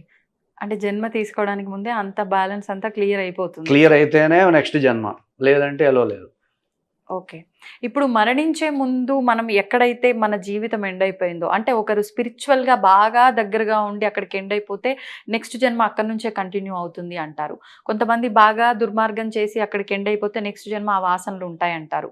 మరి మీరేమో ఇక్కడికే ఎండ్ అయిపోతాయి అని అంటున్నారు. దీన్ని ఒక్కసారి అక్కడికే వివరిస్తారా? ఎండ్ అయిపోతాయి, ఉమ్, ఎండ్ కావు, వచ్చే జన్మలో కూడా వస్తాయి ఉమ్, అనేటటువంటి వ్యవస్థ లాజికల్గా సెట్ కాదు. ఉమ్. ఎండ్ కాని ఉంటాయి. ఏంటది? మీరు ఒక సాధన చేశారు, ఓ. మీరు పూర్వజన్మలో సంగీత సాధన చేశారు, ఉమ్, బ్రహ్మాండంగా సంగీతం మీద బ్రహ్మాండంగా సాధన చేశారు. రాత్రి పగలు లేకుండా పొద్దున్నే లేచి చల్లనీళ్ళు స్నానం చేసి ఆ చల్లటి ప్రదేశంలో గొంతుని బాగా పెట్టి సంగీత సాధన చేశారు. ఉమ్. అది వస్తాయి, ట్రాన్స్ఫర్ అవుతాయి. అంటే కళలకు సంబంధించినవి మాత్రమేనా? సాధనలకు సంబంధించిన సాధనలకు ట్రాన్స్ఫర్ అవుతాయి, ఓకే, ఓకే. ఎందుకంటే వాటికి శిక్షలు ఏమి ఉండవు కదా. ఉమ్, సో అవి ట్రాన్స్ఫర్ అవుతాయి. ఇప్పుడు మీరు సంగీత సాధన చేయకపోయినా సరే గమకాలు బ్రహ్మాండంగా వస్తాయి. కొంతమంది చిన్న వయసులోనే ఇప్పుడు అన్ని బాలసుబ్రహ్మణ్యం ఇలా గారు ఉన్నారు, ఆయనే చెప్పారు కదా, నేను సాంప్రదాయ సంగీత విద్వాంసుని కాదు అని ఆయనే చెప్పారు కదా. ఉమ్, అట్లా. ఓకే. మీరు ఇందాకే సక్సెస్ గురించి కాస్త టచ్ చేశారు. అయినప్పటికీ మరి ఎలాగో మన వాళ్ళకి మనం ఒక ఇన్ఫర్మేషన్ ఇవ్వబోతున్నాం, ఏంటి గీత వల్ల మీ జీవితం ఎలా ఉండబోతుంది. సక్సెస్, మీరు గీత వల్ల సక్సెస్ అనేది ఎలా సాధ్యపడుతుంది అనేది ఒక మంచి వివరణ ఇవ్వండి.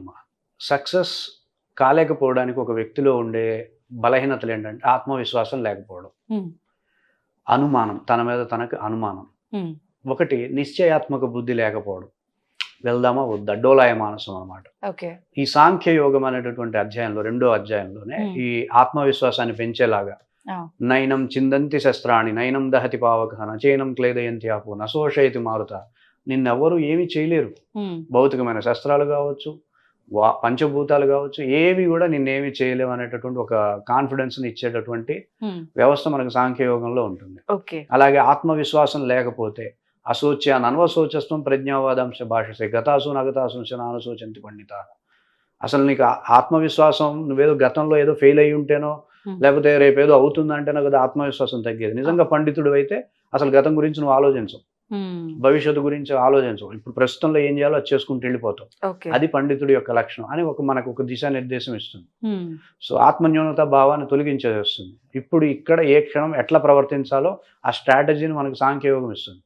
నీకు ఆ విధంగా ఆత్మవిశ్వాసాన్ని డెవలప్ చేసి, ఎనర్జీస్ని డెవలప్ చేసి, నిన్ను పూర్తిగా ఒక ప్రోగ్రామింగ్ చేసి మొత్తాన్ని ఒక గొప్ప శక్తివంతుడిలాగా తయారు చేసేటటువంటి బాధ్యత భగవద్గీతలో ఉంది కాబట్టి ఆటోమేటిక్గా సక్సెస్ అవుతుంది. ఇప్పుడు హనుమంతుడు అంతటి వాడినే శ్రీ ఆంజనేయం ప్రసన్నాంజనేయం అంటేనే ఆయనకి ఎనర్జీస్ డెవలప్ అయినట్టుగా ఎంతటి వాళ్ళకైనా సరే సమ్ మోటివేషన్ అనేది కావాలి ఉమ్, సాధించాలంటే. ఆ, సో పుష్కలంగా మోటివేషన్ మనకు భగవద్గీతలో ఉంటుంది. ఉమ్, ఆత్మకి నువ్వు, ఆ. ఆత్మకి చావు లేదు, ఒకవేళ చావు ఉందన్నా సరే మళ్ళీ పుట్టుకుంది కాబట్టి ఏడవలసిన అవసరం లేదు. ఉమ్, సో ఇట్లా అయినా సరే ఏడవద్దు, అట్లా అయినా ఏడవద్దు. ఏది పోతుంది అనుకుంటే ఉమ్, పోయేదాని గురించి అసలు బాధపడక్కర్లేదు కదా. అవును. పోయేది అన్నావు అనుకో, అది ఇప్పుడు కాకపోతే రేపైనా పోతుంది కదా. ఉమ్, పోయేదాని గురించి ఏడవడం ఎందుకు? ఉన్నది అన్నాం అనుకోండి, Hmm. దానికైతే లేం లేదు కదా. సో ఉన్నదాని గురించి కూడా బాధపడక్కర్లేదు కదా. మనం ఏడిస్తే రెండింటి గురించి ఏడుస్తాం, ఉన్నదాని గురించి, లేని దాని గురించి. లేని దాని గురించి ఏడుస్తానంటావా, లేనిది ఎప్పుడు ఉండదు, ఏడవలసిన అవసరం లేదు. ఉమ్, ఉన్నదాని గురించి ఏడుస్తానంటావా, ఉన్నది ఎప్పుడు ఉంటుంది. ఉమ్. నువ్వు ఏడ్చినా ఉంటుంది, ఏడవపోయినా ఉంటుంది, ఏడవలసిన అవసరం లేదు. ఇక దేని గురించి భయపడతావు? కానీ అంత న్యూట్రల్ గా ఎలా ఉండగలుగుతామండి? దానికోసమే 18 అధ్యాయాలు ఇచ్చాడు. ఉమ్, ఒక అధ్యాయంతోనో 4 శ్లోకాలు చెప్పి, ఇప్పుడు 4 మాటలు చెప్పగానే మనం ఎనర్జైజ్ అవ్వం. అవును. 701 శ్లోకాలతో ఎనర్జైజ్ చేసే ప్రాసెస్ ఉంది కాబట్టి ఉమ్. 100% ఎనర్జైజ్ అవుతారు. ఓకే. ఇప్పుడు అంటే మీరు అన్నారు 4 మాటలు చెప్పగానే మీరు అవ్వరు. చేంజ్ అవ్వరు అని. అవును. బట్ నాకు అనిపిస్తుంది ఇప్పుడు మీరు మాట్లాడినంతసేపు బాగుంది వినడానికి, నిజంగా చదివితే ఇన్ని జరుగుతున్నాయి అన్నప్పుడు చదివితే బాగుంటుంది కదా అని. అవును. కానీ విన్న మరుక్షణం వదిలేస్తాం దాన్ని. విన్న తర్వాత కాసేపటికి ఇంకో టాపిక్ లోకి వెళ్తే ఇది అయిపోతుంది. అవును. మరి ఇలాంటప్పుడు ఎలా అసలు మేము స్టెప్ ఒక వేయగలుగుతాం? వ్యక్తికి నేను బాగుండాలి అనే భావన ఉండాలి ఫస్ట్. ఉమ్, అరే నేను ప్రశాంతంగా ఉండాలి, హ్యాపీగా ఉండాలి, ఉమ్, ఆనందంగా ఈ నిమిషం ఉండాలి కదా. ఉమ్, ఉండాలా వద్దా? ఉండాలి. దేనికోసం ఇక సంపాదించేది, ఉమ్, దేనికోసం లక్షలు సంపాదించేది, దేనికోసం పరిగెత్తేది? ఉమ్, నువ్వు ఆనందంగా ఉండడం కోసమే కదా. ఉంటున్నావా? ఉమ్, లేదు కదా. అంటే అవన్నీ వేస్ట్ కదా, అవన్నీ ఆ, చేసే పనులన్నీ వేస్ట్ కదా. నువ్వు సంపాదించేది దేనికోసం? ఉమ్. హ్యాపీగా ఉండడానికి. ఫస్ట్ మనం సంపాదన మొదలు పెట్టేది సంపాదిస్తే హ్యాపీగా ఉండొచ్చు అన్న భావంతో మొదలు పెడతావు. అంతే. కానీ సంపాదించేటప్పుడు హ్యాపీగా ఉన్నావా? ఉహు, సంపాదిస్తున్నప్పుడు హ్యాపీగా ఉన్నావా? సంపాదించేసినా హ్యాపీగా ఉన్నావా? ఉహు. లేం కదా. అప్పుడే ఇంకెక్కువ భయాలు, ఆందోళనలు. ఇంకా స్ట్రెస్ తెప్పించుకొని, ఇంకా ఒత్తిడి, అవును. రకరకాల రోగాలు తెప్పించుకొని, ఏంటి నీ సంకల్పం ఎక్కడికి పోయింది? ఉమ్, సో నువ్వు ఆనందంగా ఉండడం కోసమే అన్నీ చేస్తున్నప్పుడు, ఉమ్, నువ్వు ఆనందంగా ఉండాలనేటటువంటి కోరిక నిజంగా బలంగా ఉంటే భగవద్గీత చదువుతావు. ఓకే. నేను చెప్పాల్సిన అవసరం లేదు. నువ్వు ఆనందంగా ఉండాలా, భగవద్గీత చదువుకో. నువ్వు ప్రశాంతంగా ఉండాలనుకుంటున్నావా, భగవద్గీత తీసుకో. నువ్వు హెల్దీగా హాయిగా ఉండాలనుకుంటే భగవద్గీత తీసుకో, అంతే. ఉమ్, వేరే మార్గం లేదు. ఓకే. అంటే అసలు ఏం బోధిస్తుంది భగవద్గీత మానవాళికి? ఇప్పుడు బాగుంది అంటే నీకు మానవులు అంటే కోరికలు సహజం, నీకు ఈ కోరికలు ఆటోమేటిక్గా నెరవేరుతాయి, నువ్వు ఒక దాంట్లో సక్సెస్ అవ్వాలి, అవుతావు. అనారోగ్యము, నువ్వు ఆరోగ్యవంతుడు అవుతావు. అసలు ఏంటి పర్పస్ ఏంటి? ఇదేనా ఇంకా గీత? అంటే ఏం బోధిస్తోంది గీత? నీ కోరికలు నెరవేర్చుకోవటం అది బోధిస్తుంది, పర్పస్ బోధిస్తుంది. ఏంటి పర్పస్ ఏంటి? ఆధ్యాత్మికంగా ఉండడం, మనిషి ఆధ్యాత్మికంగా స్థైర్యంగా, ధైర్యంగా, బలంగా ఉండడం, ఆ. భగవంతుడితో లయం అవ్వగలగడం, భగవంతుడితో అనుసంధానం అవ్వగలడం, ఇది కదా అల్టిమేట్ పర్పస్. ఉమ్. అది కూడా ఇస్తుంది భగవద్గీత. అంటే గీత చదివితేనే నేను భగవంతుడి దగ్గరగా ఉన్నా అని ఎందుకు అనుకోవాలి? నేను రోజు దీపారాధన చేస్తున్నా, నాకు నచ్చిన ఆలయానికి వెళ్తున్నా, క్షేత్రాలకు వెళ్తున్నా, నేను నామస్మరణలో ఉంటున్నా, మరి గీత ఎందుకు? అవి మీకు నచ్చినవి చేస్తున్నారు మీరు, ఉమ్. భగవంతుడికి నచ్చినవి కాదు కదా. ఓ. ఇప్పుడు ఆయన నన్ను ఇష్టపడాలి ఉమ్, అని నేను అనుకుంటున్నా. ఉమ్, ఆయనకి నన్ను ఇష్టపడాలని చెప్పి నాకు ఇష్టమైనవి ఆయనకి పెడితే ఏం లాభం? కరెక్టే. ఆయనకి ఇష్టమైనవి తెలుసుకుని ఆయనకి ఇస్తే నన్ను ఇష్టపడతాడు. ఉమ్, నువ్వు స్వామికి ఇష్టమైంది నువ్వు చేయట్లా. నిన్నేమన్నా దేవుడి గుడికి 3 ప్రదక్షిణాలు చేయమని చెప్పాడా? ఉమ్. నువ్వు ఒళ్ళు తగ్గాలని చెప్పి నువ్వు తిరుగుతున్నావు, ఆ, అంతే కదా. ఎందుకంటే చెప్తున్నారు కదా. మాకు తెలుసు అవన్నీ. ప్రదక్షిణలు చేసేది కాస్త ప్రదక్షిణలు చేస్తే ఉభయ కుశలోపరిలాగా ఇటు ఒళ్ళు తగ్గచ్చు, అటు దేవుడికి ప్రదక్షిణ చేసినట్టుగా అందరూ అనుకుంటారు. పుణ్యం పురుషార్థం అన్ని అంటారా? అన్ని 2 రకాలు, ఉమ్. మనది ఆయనది కలిపి చేస్తాం అనేది అందరికీ తెలుసు, తప్పలేదు కదండి. ఆయనకి తెలుసు. ఆ, అవన్నీ ఆయన ఒప్పుకోడు కదా. ఇప్పుడు ఆయన అత్యంత తెలివిగలవాడు. ఆ. మన తాత అనుకోండి, తాత దగ్గర మన తెలివితేటలు ఏం పని చేస్తాయి? పని చేయవు కదా. అంతే. నువ్వు తెలివిగలవాడివే, ఆ, అది పెద్ద తెలివి, అది ఉమ్, ఉమ్. పెను తెలివి. అది ఓకే. నీ మనసులో ఏమనుకుంటావు, ఎలా ఆలోచిస్తావు, ఉమ్, నువ్వు రేపేం పని చేస్తావు, నువ్వు రేపేం తింటావు కూడా గెస్ చేయగలడు ఆయన. ఉమ్, సో ఆయనకి నువ్వు సంపూర్ణ శరణాగతి అయిపోయి ఉమ్, ఆయనకి ఏది నచ్చుతుందో అది నాకు కష్టమైనా చేస్తే ఉమ్, ఆయన నిన్ను ఇష్టపడతాడు. నేను ఇది మాత్రమే చేయగలను స్వామి, కూర్చుంటే నించోలేను, నించుంటే కూర్చోలేను, నా పరిస్థితిలో ఉంది, ఉమ్, అయినా సరే ఓ బొట్టు పెట్టుకుంటా, గంట కొడతా, దీపారాధన చేస్తా అంటే అది నీ ఇష్టం వచ్చి నువ్వు చేస్తున్నావు. ఉమ్. భగవద్గీతలో ఎక్కడ కూడా నాకు దీపారాధన చేయి, ఆ, 3 సార్లు ప్రదక్షిణలు చేయండి, ఫలానా బాలాజీ టెంపుల్కి వెళ్ళి ప్రదక్షిణలు చేయండి, ఉమ్, ఫలానా తిరుపతికి వెళ్ళి నన్ను దర్శనం చేసుకుంటా, ఎక్కడైనా చెప్తే నన్ను చెప్పు తీసుకుంటాను. ఎక్కడ లేదు. నేను ఇది, నువ్వు దీన్ని ధారణ చేయి. నేను అభౌతికం, మంధులు, మూఢులు, నేనేదో భౌతికంగా కనపడే దేహాన్ని అనుకొని నన్ను కీర్తిస్తుంటారు. నేను అది కాదు, నేను ఆత్మస్వరూపాన్ని. నా లక్షణాలు ఏవి కూడా భౌతికంగా ఉండవు. పుట్టి చచ్చిపోయి మారేటటువంటి విధంగా నేను లేను. నాకు పుట్టినరోజులు చేయొద్దు, పెళ్లి రోజులు చేయొద్దు. పుట్టి చచ్చిపోయే వ్యవస్థ లేదు అన్నప్పుడు కళ్యాణాలు ఎట్లా చేస్తారు? అంటే నేనేం దాన్ని వ్యతిరేకించట్లేదు. భగవద్గీతలో చెప్పినటువంటి వ్యవస్థ చెప్తున్నా. ఉన్నాయా భగవద్గీతలో ఇవన్నీ? ఉన్నాయి కదా. భక్తి యోగం చదవండి. భక్తి యోగంలో ఎక్కడైనా సరే నేను నా భక్తులు ఇలా నన్ను ఆరాధిస్తారు, నన్ను ఇలా టెంపుల్స్కి వచ్చి పూజ చేస్తే, యజ్ఞాలు చేస్తే నేను అనుగ్రహిస్తాను, ఎక్కడైనా ఉందో చెప్పండి? లేదు కదా. ఏత్వక్షరం అనిర్దేశ్యం అచింత్యం కూటస్థం, ఇట్లా 8 లక్షణాలు ఉంటాయి. సర్వత్రగం అచించ కూటస్థం అచలం ధ్రువం, ఇట్లా 8 లక్షణాలతో నేను ఉంటా. నువ్వు నన్ను ఇట్లా ఆరాధించమని ఆయన చెప్తూ ఉంటే నువ్వు అటువైపు వెళ్లకుండా నాకు నచ్చినట్టుగా నేను చేస్తానంటే అట్లా. నేను చాలా కష్టపడిపోయా గురు స్వామి అంటే, ఎవడు కష్టపడమన్నాడు? నిన్ను ఎవడు తిరగమన్నాడు? గుడి చుట్టూ పొర్లు దండాలు ఎవడు పెట్టమన్నాడు? ఆయన పెట్టమనలేదు కదా. పొర్లు దండాలు పెట్టా, 100 కొబ్బరికాయలు కొట్టా, తలనీలాలు ఇచ్చేసా, నువ్వు నా కోరిక తీర్చు అంటే నీకు నచ్చినవి నువ్వు చేసేసుకొని, నీ అంతటి నువ్వు చేసేసేసుకొని నువ్వు కోరిక తీర్చు అంటే అట్లా కుదరదు కదా. స్వామికి నచ్చింది నువ్వు చేయాలి. ఓకే.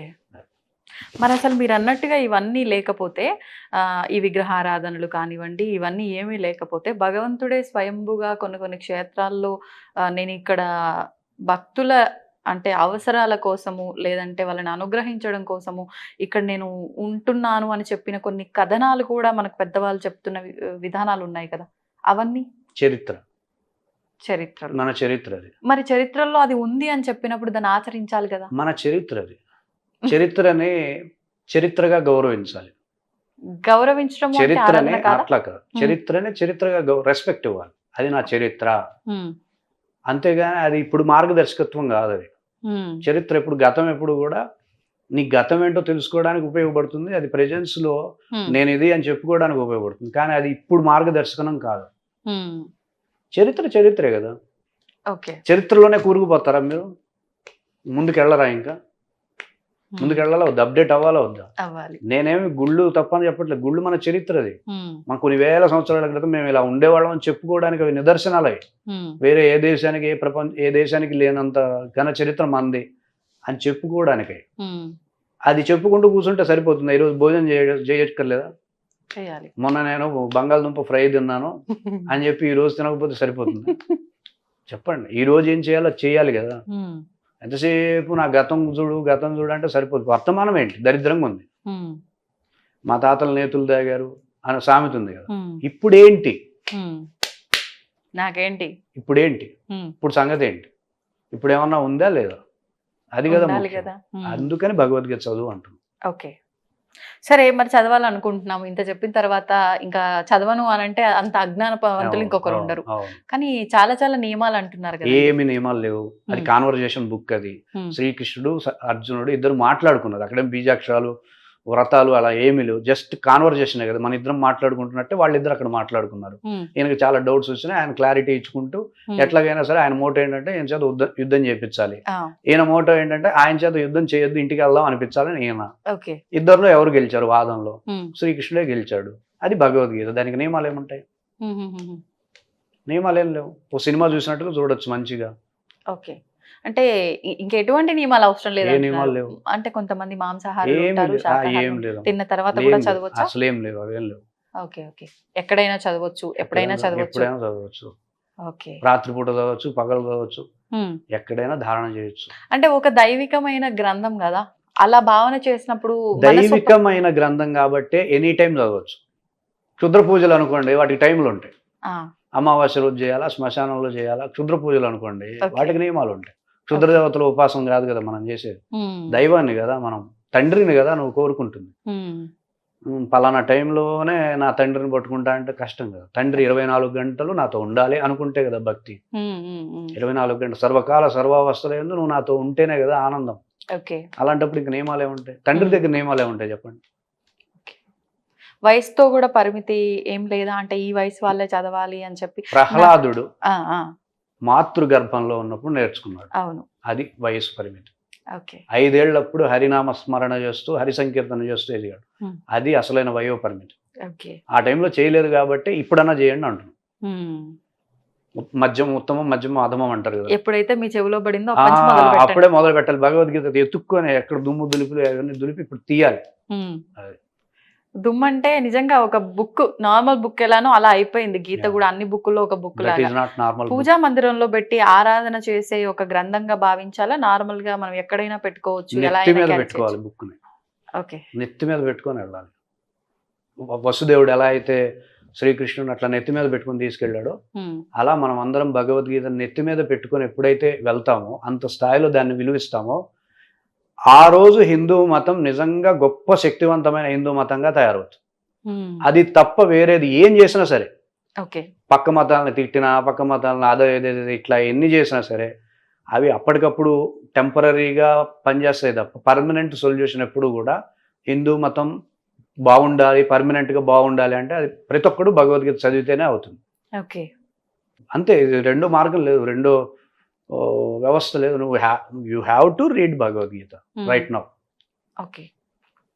ఇప్పుడు భగవద్గీత కృష్ణుడు అంటే భగవంతుడు అంటే కృష్ణుడు ఒక్కడేనా? ఇప్పుడు చాలా మందిలో ఇది చాలా సందేహం.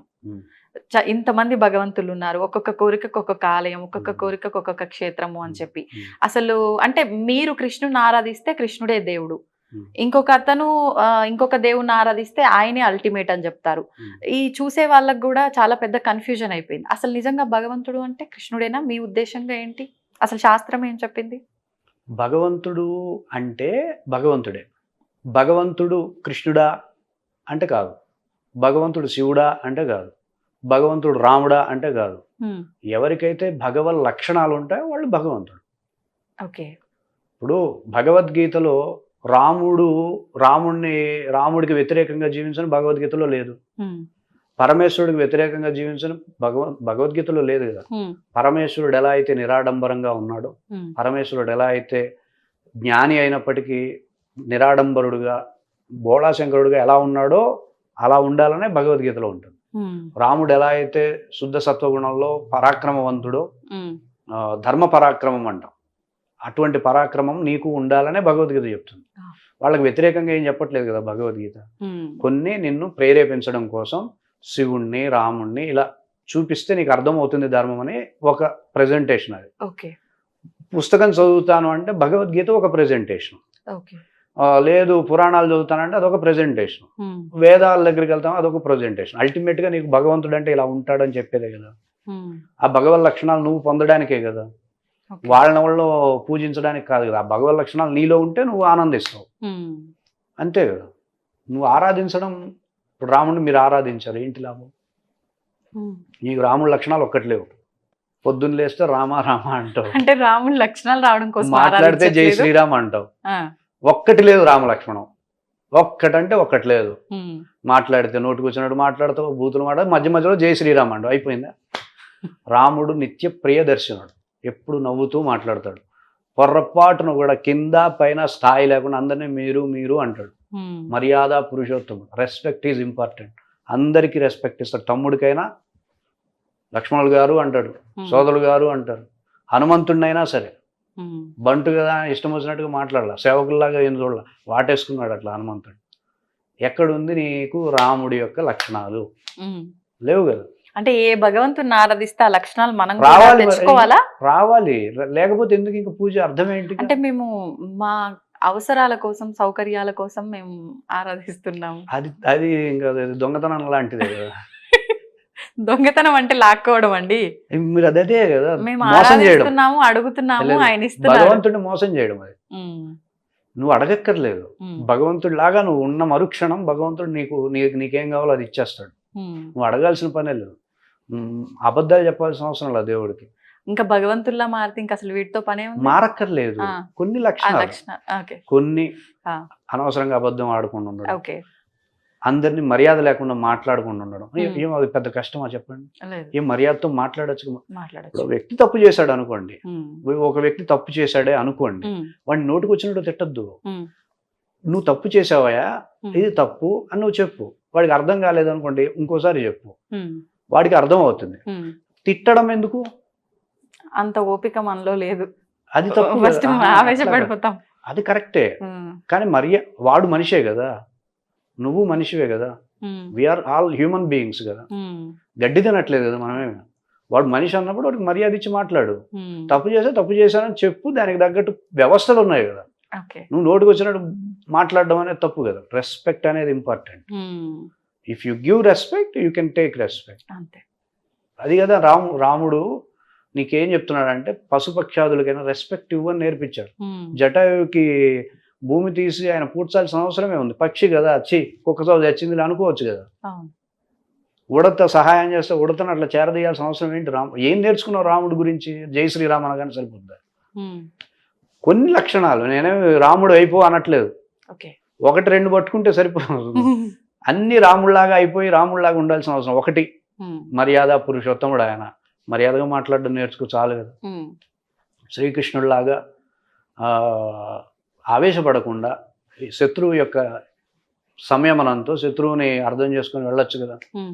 అలా కొన్ని లక్షణాలు నేర్చుకుంటే సరే. శివుడిలాగా ఒక లక్షణం, శివుడి నుండి ఒక లక్షణం, విష్ణుమూర్తి నుండి ఒక లక్షణం, అన్ని అక్కర్లా.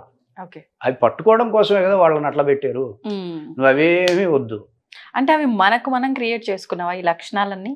ఋషులు ఎవరికి వారికి వ్యక్తిగతంగా ఋషులు దర్శనం చేసి ఆ మూర్తుల్ని మనకు అందించారు. ఇప్పుడు మనకున్న కోపము, ఇవన్నీ ఆవేశము, ఇవన్నీ కూడా అంటే నేను కావాలని తెచ్చుకోలేదు అలా అని చెప్పి, అంటే భగవంతుడే బై బర్త్ అలా వచ్చాయి. ఏం కాదు. ఒక రోగం వచ్చింది శరీరంలో, మూలుగుతూ ఉంటాం. నా తప్ప అంటే రోగం తెప్పించుకున్నావు కదా, రోగం వచ్చాక మూలగడం సహజం. అలాగే శరీరంలో రకరకాల రోగాల యొక్క ప్రభావమే కోపము, ఇతరులని మర్యాద లేకుండా మాట్లాడడం, అమర్యాదగా, అవన్నీ రోగాలే. ఓన్లీ ఫిజికల్ రోగాలే కాదు, మానసిక రోగాలు, బుద్ధిపరమైన రోగాలు, ఇవన్నీ రోగాలే. నువ్వు ఆరోగ్యవంతుడు అయితే అందరితో నవ్వుతూ మాట్లాడాలి, నవ్వుతూ వాళ్ళకి సహకరించాలి, మర్యాదగా మాట్లాడాలి, ఇవన్నీ జరుగుతాయి. అలా ఉంటేనే ఒక సొసైటీ బాగుంటుంది. అవును, భగవద్గీత వల్ల ఇవన్నీ కూడా సాధ్యపడతాయి అంటున్నారు. ఇంతకు మించి మీరు ఏదైతే ఒక స్థాయి పెట్టుకుంటారు, ఒక లైన్, ఆ లైన్ చాలా తుడిపేస్తారు మీరు. భగవద్గీత చదవడం మొదలు పెట్టాక ఇంత చిన్నది పెట్టుకున్నానంటే అంటారు మీరు. అంటే అది ఎన్ని రోజుల పాటు అలా కొనసాగిస్తే? మేము ఉంటాం కదా, మేము రీసెర్చ్ చేసాం కాబట్టి అందరికీ అది సాధ్యం కాదు. మేము గైడెన్స్ ఉంటాం. మేము ప్రోగ్రామ్స్, ప్రెజెంటేషన్స్ అవన్నీ ఇప్పుడు కాలేజెస్కి వెళ్తున్నాము, వాళ్ళకి కూడా చెప్తున్నాము. కొన్ని అధ్యాయాలు ఇంపార్టెంట్స్ అయినవి పిల్లలకి చెప్తున్నాము, స్ట్రెస్ తగ్గించుకోవడానికి ఆన్లైన్ సెషన్స్ కండక్ట్ చేస్తున్నాము. నేర్చుకుంటారు. ఒకటే ఎవరైతే ప్రేరణ అయితే ఉండాలి కదా, అట్లా ప్రేరణ మేము కలిగించడానికి మేము ప్రోగ్రామ్స్ కండక్ట్ చేస్తున్నాం. ఓకే, మీరు ఇందాక ఒక మాట అన్నారు, అంటే పుస్తకంలో చివరి శ్లోకం చదివి అట్లా అని చెప్పి. అసలు ఎలా స్టార్ట్ అయింది మీ జర్నీ అనాలా, లేకపోతే ఒక ఆధ్యాత్మిక మార్గము అనాలా, ఏమనాలో మరి ఎలా స్టార్ట్ అయింది? ఏం లేదండి, నేనేమీ ఆధ్యాత్మికవేత్తని కాదు. ఫస్ట్ నేను అంత భక్తుని కూడా కాదు. సెకండ్, నాకేంటి అంటే ఎందుకు అనే ప్రశ్నకు సమాధానం వస్తే తప్ప నేను దాన్ని నమ్మను. ఫస్ట్ నేనే పెద్ద హేతువాదిని. నేనే ఎవరిని నమ్మను ఫస్ట్. అది బై నేచర్ అది. కానీ నాకు ఒక రకమైన డిప్రెషన్ లాగా ఒక నైరాశ్యం వచ్చింది. ఒక పీరియడ్ ఉంటుంది కదా ప్రతి ఒక్కడికి, ఎందుకు బతుకుతున్నాం, దేనికి బతుకుతున్నాం, ఏం చేయాలి అనేటటువంటి ఒక నైరాశ్య సిచ్యువేషన్ వచ్చింది. దాని నుండి బయటపడడానికి ప్రయత్నం చేస్తున్నాము. నాకైతే తెలియదు అది ఎందుకు వచ్చింది, దేనికి కార్యకారణాలు తెలియదు. అంటే రీజన్ లేకుండానేనా? ఏడుస్తారు, ఒక్కొక్కసారి డిప్రెషన్కి వెళ్తారు, ఏడుస్తారు, ఆత్మహత్యలు చేసుకుంటారు. ఆత్మహత్య చేసుకున్నాడని ఒకసారి ఆత్మగా పిలిపించి, సార్ మీరు ఎందుకు ఆత్మహత్య చేసుకున్నారంటే ఏం చెప్తాడు? అదే ఆ టైంకి అది అట్లా అయిపోతుంది సిచ్యువేషన్. ఎవరు అర్థం చేసుకోలేము మనం. కోప్పడ్డారు, 2 తిట్లు తిట్టారు, తీరిపోయింది, మొత్తం అంతా అయిపోయింది.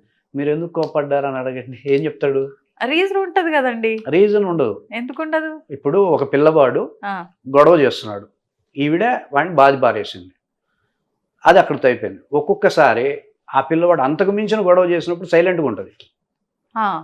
ఒక్కోసారి అసలు గొడవ చేయకపోతేనే ఏదో ఉద్దేశంలో డిస్టర్బ్ అయ్యాడని పిచ్చి కుట్టుడు కొడుతుంది. ఇప్పుడు ఈవిడ కోపానికి వాడు కారణమా, ఏంటి కారణం? ఆవిడే. అంటే ఆవిడ మెంటల్, అది తెలియాలి కదా, అది తెలియదు కదా. ఇప్పుడు వాడు అల్లరి చేశాడని ఈవిడ కొట్టింది కారణం అయితే, వాడు అంతకుముందు చాలా పెద్ద అల్లరి చేశాడు, వస్తువులే బాగా కొట్టాడు. అప్పుడు మా నాన్న మా ముద్దు అన్నావు, ఏమైపోయింది? కోపం రావాలి కదా, మరి ఎందుకు రాలేదు? అక్కడ నేను చెప్తున్నా ఓకే. ఎందుకు కోపం వస్తుంది తెలియదు మనకి, ఎందుకు ఏడుపు వస్తుంది, ఎందుకు బాధ కలుగుతుంది, ఎందుకు భయం వేస్తుంది, ఎందుకు ఎందుకు డిస్టర్బెన్స్ అవుతాం, ఎందుకు డిస్టర్బ్ అవుతుంది తెలియదు. అది మన శరీరం అనేది చూడడానికి అట్లా ఉంటుంది కానీ చాలా మెకానిజం ఉంటుంది. కొంచెం డిస్టర్బ్ వచ్చినా సరే మనం దాని అవుట్పుట్ ఫీల్ అవుతాం. మనం దానికి ఎందుకు కారణాలు అంటే ఎవరు చెప్పలేం. అలా ఎందుకు కారణం, మనం ఋషులు అవ్వాలి, మహర్షుల్లాగా బ్రహ్మర్షుల్లాగా అయితే అప్పుడు పూర్వ జన్మలో అలా జరిగి ఉండొచ్చు, ఈ జన్మలో అలా ఉండొచ్చు అని చెప్పొచ్చు.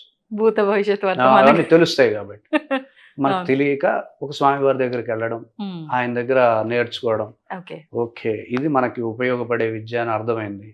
నా భవిష్యత్ తరాలకు కూడా ఇదే ఉపయోగపడుతుంది అని అనిపించింది. 20 ఏళ్ళప్పుడు 19, 18 ఆ టైంలో. ఆ టైంలో వెళ్ళి ఒక 4 సంవత్సరాలు 5 సంవత్సరాలు అక్కడ నేర్చుకొని ఇప్పుడు నేను ఫేస్ చేసింది రేపు పొద్దున్న జనరేషన్స్ ఫేస్ చేస్తాయి కాబట్టి మనం ఆ టైంకి రెడీగా ఉండాలి అని చెప్పి మేము దాని మీద రీసెర్చ్ చేసుకుంటూ వచ్చాం అన్నమాట. అంటే 4 సంవత్సరాలు వారి దగ్గర నేర్చుకున్న తర్వాత మీరు రీసెర్చ్ డెవలప్ చేసాం సబ్జెక్ట్. అంటే వాళ్ళు ఇందుకోసం చెప్పరు కదా, అవును వాళ్ళు ఒక సబ్జెక్ట్ ఇస్తారు. ఆ సబ్జెక్ట్ అందరి దగ్గర ఉంటుంది. కాకపోతే ఆ సబ్జెక్ట్ నేను ఇప్పుడు జనరేషన్స్ కి ఎట్లా ఉపయోగించాలి, నేను భగవద్గీత చెప్పేది వేరుగా ఉంటుంది, మీ వ్యాఖ్యానాలతో నా సంబంధం ఉంటుంది, నా రీసెర్చ్ నేను చెప్తాను. అవును అవును అంతే. అది వాళ్ళకి ఉపయోగపడాలి. క్లాస్ అయిపోగానే వాళ్ళు వదిలేయాలి, డిప్రెషన్ యాంగ్జైటీ ఇవన్నీ వదిలిపోవాలన్నమాట. ఫాస్ట్ రిజల్ట్ అంతే. ఓకే, అలా మొదలైంది అనమాట. మరి అంటే మీరు ఆ పీరియడ్ అయిపోయిన తర్వాత మీరు మొదలు పెట్టిన రీసెర్చ్ కి ఒక పర్పస్ ఉంది. ఆ పర్పస్ అంతా కూడా ఫుల్ఫిల్ అయ్యిందా? అసలు ఏంటి మీ అనుభవం ఏంటి 15 సంవత్సరాల రీసెర్చ్ లో? నేను ఓవర్కమ్ అయ్యాను. నా సమస్యలు ఏవైతే ఉన్నాయో వాటిని ఓవర్కమ్ అయ్యాను. ఆ పిక్చరు ఈ పిక్చరు పూర్తి కాంట్రాస్ట్. నేను ఓవర్కమ్ అయ్యాను, నేను సక్సెస్ అయ్యాను. నేను లైఫ్ లో కూడా సక్సెస్ అయ్యాను. సాధారణంగా ఇట్లాంటి ఫీల్డ్ లో సక్సెస్ అవ్వరు చాలా మంది. అవును, అవ్వలేరు. నేను అయ్యాను. ఎందుకు అవ్వలేరు అంటారు? ఎందుకు అవ్వలేరు అంటే, ఒకటి వాళ్ళు ఈ ఫీల్డ్ లో రావడానికి ఒక బలమైన ప్రేరణ ఉండదు, స్ట్రాంగ్ ప్రేరణ ఉండదు. ఓకే, నలుగురిని చూసేది వాడు చేస్తున్నాడు కదా మనం కూడా చేద్దాం.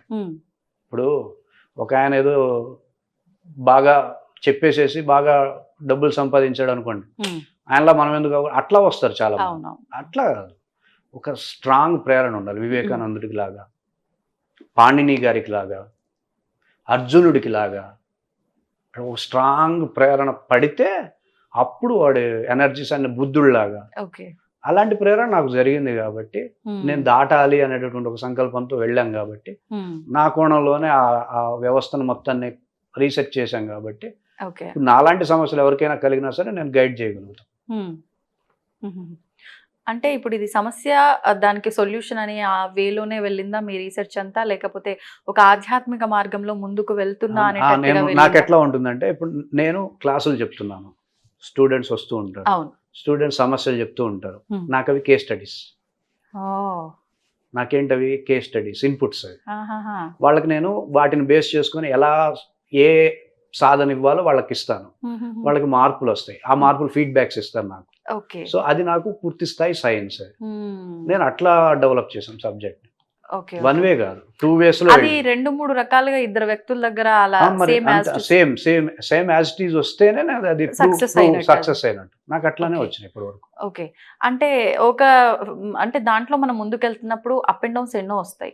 ఈ 15 సంవత్సరాల మీ జర్నీలో అప్ అండ్ డౌన్స్ ఏంటి? అప్ అండ్ డౌన్స్ ఏదొచ్చినా సరే అది నా వ్యక్తిగతం, నా పర్సనల్ రీసెర్చ్ వల్ల నాకు అప్ అండ్ డౌన్స్ వచ్చినాయి. కానీ ఆ అప్ అండ్ డౌన్స్ ను కూడా నేను నా సబ్జెక్ట్ తోనే నేను ఓవర్కమ్ అయ్యా.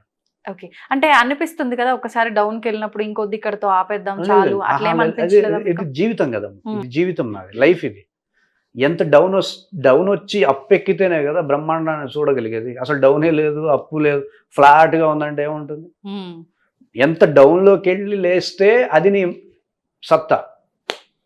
0 నుండి 100 వదలకుండా వెళ్ళాలనే తపనతో వెళ్ళాను. నువ్వు ఎంత డౌన్కి వెళ్ళి లేస్తే అది ఇక్కడ కదా నీ అక్కడ కదా ఉండేది.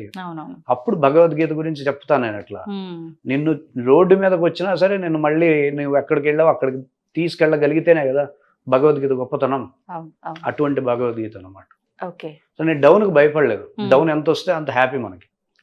భగవద్గీత పట్టుకుంటాం, గమ్మని పైకి లేస్తాం. నాకేం నెలలు పని. చాలా చూసాం డౌన్స్, అప్పు చూసాం. నేను చూడడానికి కారణం భగవద్గీత, డౌన్ అవ్వడానికి కారణం నేను. ఓకే. అలా. ఇప్పుడు ఏదైనా మనం ఎంత నేర్చుకున్నా అంటే ఎంత తెలుసుకున్నా ఇంకా తెలుసుకోవాల్సింది కొంతైనా మిగిలి ఉంటుంది అంటారు. అట్లా ఇంకేమైనా మీ రీసెర్చ్ లో మిగిలింది అన్నట్లుగా ఉందా, పూర్తి అయిపోయింది ఇంకా అనిపిస్తుందా? నేర్చుకున్నది చాలా తక్కువ. తక్కువ. ఇది సముద్రం, నీటి బొట్టు కూడా ఉండదు మనం నేర్చుకున్నది. దాంతో చాలు, మన దాహం తీరితే సరిపోతుంది. అవును. అంటే మనకి సముద్రం ఎంత మొత్తం అవసరమో. మన దాహం తీరింది చాలు. ఓకే. ఒక మెసేజ్ ఏమిస్తారు మన వాళ్ళందరికీ? భగవద్గీత తీసుకోండి, మీకు అర్థమైనంత స్థాయిలో చదవడం మొదలు పెట్టండి. ఏదన్నా మార్పు రాకపోతే, మీకు భగవద్గీత వల్ల ఏ విధమైనటువంటి మార్పు రాకపోతే నన్ను అడగండి. ముందు పుస్తకం పట్టుకోండి, ఒక శ్లోకం ఏదో ఒకటి ఇట్లా తిప్పుతూ ఒక శ్లోకం కనపడుతుంది, ఆ శ్లోకం చదవండి, కింద అర్థాలు ఉంటే అవి చదవండి, ఒకసారి శ్లోకం 2-3 సార్లు మననం చేయండి. మీకు ఆల్రెడీ ఒక సమస్య ఉంటుంది కదా, ఆ సమస్యను చెప్పుకొని ఈ శ్లోకం ఒకసారి మళ్ళీ మననం చేయండి. ఆ శ్లోకం మీ సమస్యకు పరిష్కారం చెప్పకపోతే అప్పుడు నన్ను అడగండి. ఏ శ్లోకమైనా ఏ సమస్య అయినా సరే, ఎంత పెద్ద సమస్య అయినా సరే. ఇది గాంధీ గారు చెప్పింది, ఇది గాంధీ గారి టెక్నిక్ అనమాట. ఆయనకి ఏదన్నా స్ట్రెస్ కలిగేది, బాగా ప్రాబ్లం వస్తే ముందు భగవద్గీత తీసుకొని ర్యాండమ్ గా ఒక పేజీ తీస్తాడు, ఎక్కడైతే చూపు పడిందో ఆ శ్లోకం చదువుతాడు. ఆ శ్లోకం కరెక్ట్ గా ఆ సమస్యకు పరిష్కారం చెప్పేదే ఉంటుంది. అందరూ ట్రై చేయండి. ఎంతవరకు వర్కౌట్ అవుతుంది? గాంధీ గారు చెప్పింది, నేను చెప్పింది కదా. మళ్ళీ మీరు చెప్తున్నారు మరొకసారి. నేను కూడా చెప్తున్నా 100% అది పరిష్కారం. మీరు ట్రై చేశారు దీన్ని? నేను ట్రై చేశాను, అది ఎక్స్ప్లెయిన్ చేస్తాను నేను. సూపర్. అది నేను ఒకళ్ళకి ప్రయోగం ఇలా అడిగారు, ప్రయోగం చేయండి, నేను ఇప్పుడు ప్రాబ్లంలో ఉన్నా అన్నాడు. ఆ ప్రాబ్లం తీయండి, పుస్తకం తీయమని చెప్పారు, శ్లోకం తీసా. ఆ శ్లోకాన్ని కరెక్ట్ గా అతని ప్రాబ్లం పరిష్కారం అది. ఎంజాయ్ చేశాడు. అది నమ్మకం ఉండాలి అంతే. ఓకే, బాగుందండి, చాలా హ్యాపీగా ఉంది. అంటే సమయం అలా గడిచిపోయింది, మనం ఎంత మాట్లాడుకున్నా తక్కువే, కానీ సమయం ఎక్కువైపోయింది. మరొక టాపిక్ లో మళ్ళీ మాట్లాడుకుందాం. ధన్యవాదాలు. నమస్తే. And for more videos, please subscribe to iDream channel. Subscribe to iDream Media. Please subscribe to iDream. Please subscribe to iDream. Please subscribe iDream. And please subscribe to iDream. For more videos, subscribe to iDream. please like, share and subscribe to the channel. Congratulations, iDream. Subscribe to iDream. Subscribe to iDream. So subscribe to iDream Media. iDream ki iDream team andarki huge congratulations. Please subscribe iDream Media. Please subscribe to iDream. Subscribe iDream. Please subscribe to iDream. iDream అంటే నా కళల channel subscribe చేసుకున్న నోరు తిరుగుతలేదు, మీరైతే గంట గుర్తు కొట్టండి. For more such videos, please subscribe to iDream. Subscribe to iDream. Please subscribe to iDream. Please subscribe iDream Media. Please do subscribe to iDream. Please subscribe to iDream Media. For best entertainment and information, please subscribe iDream. And don't forget to subscribe to iDream.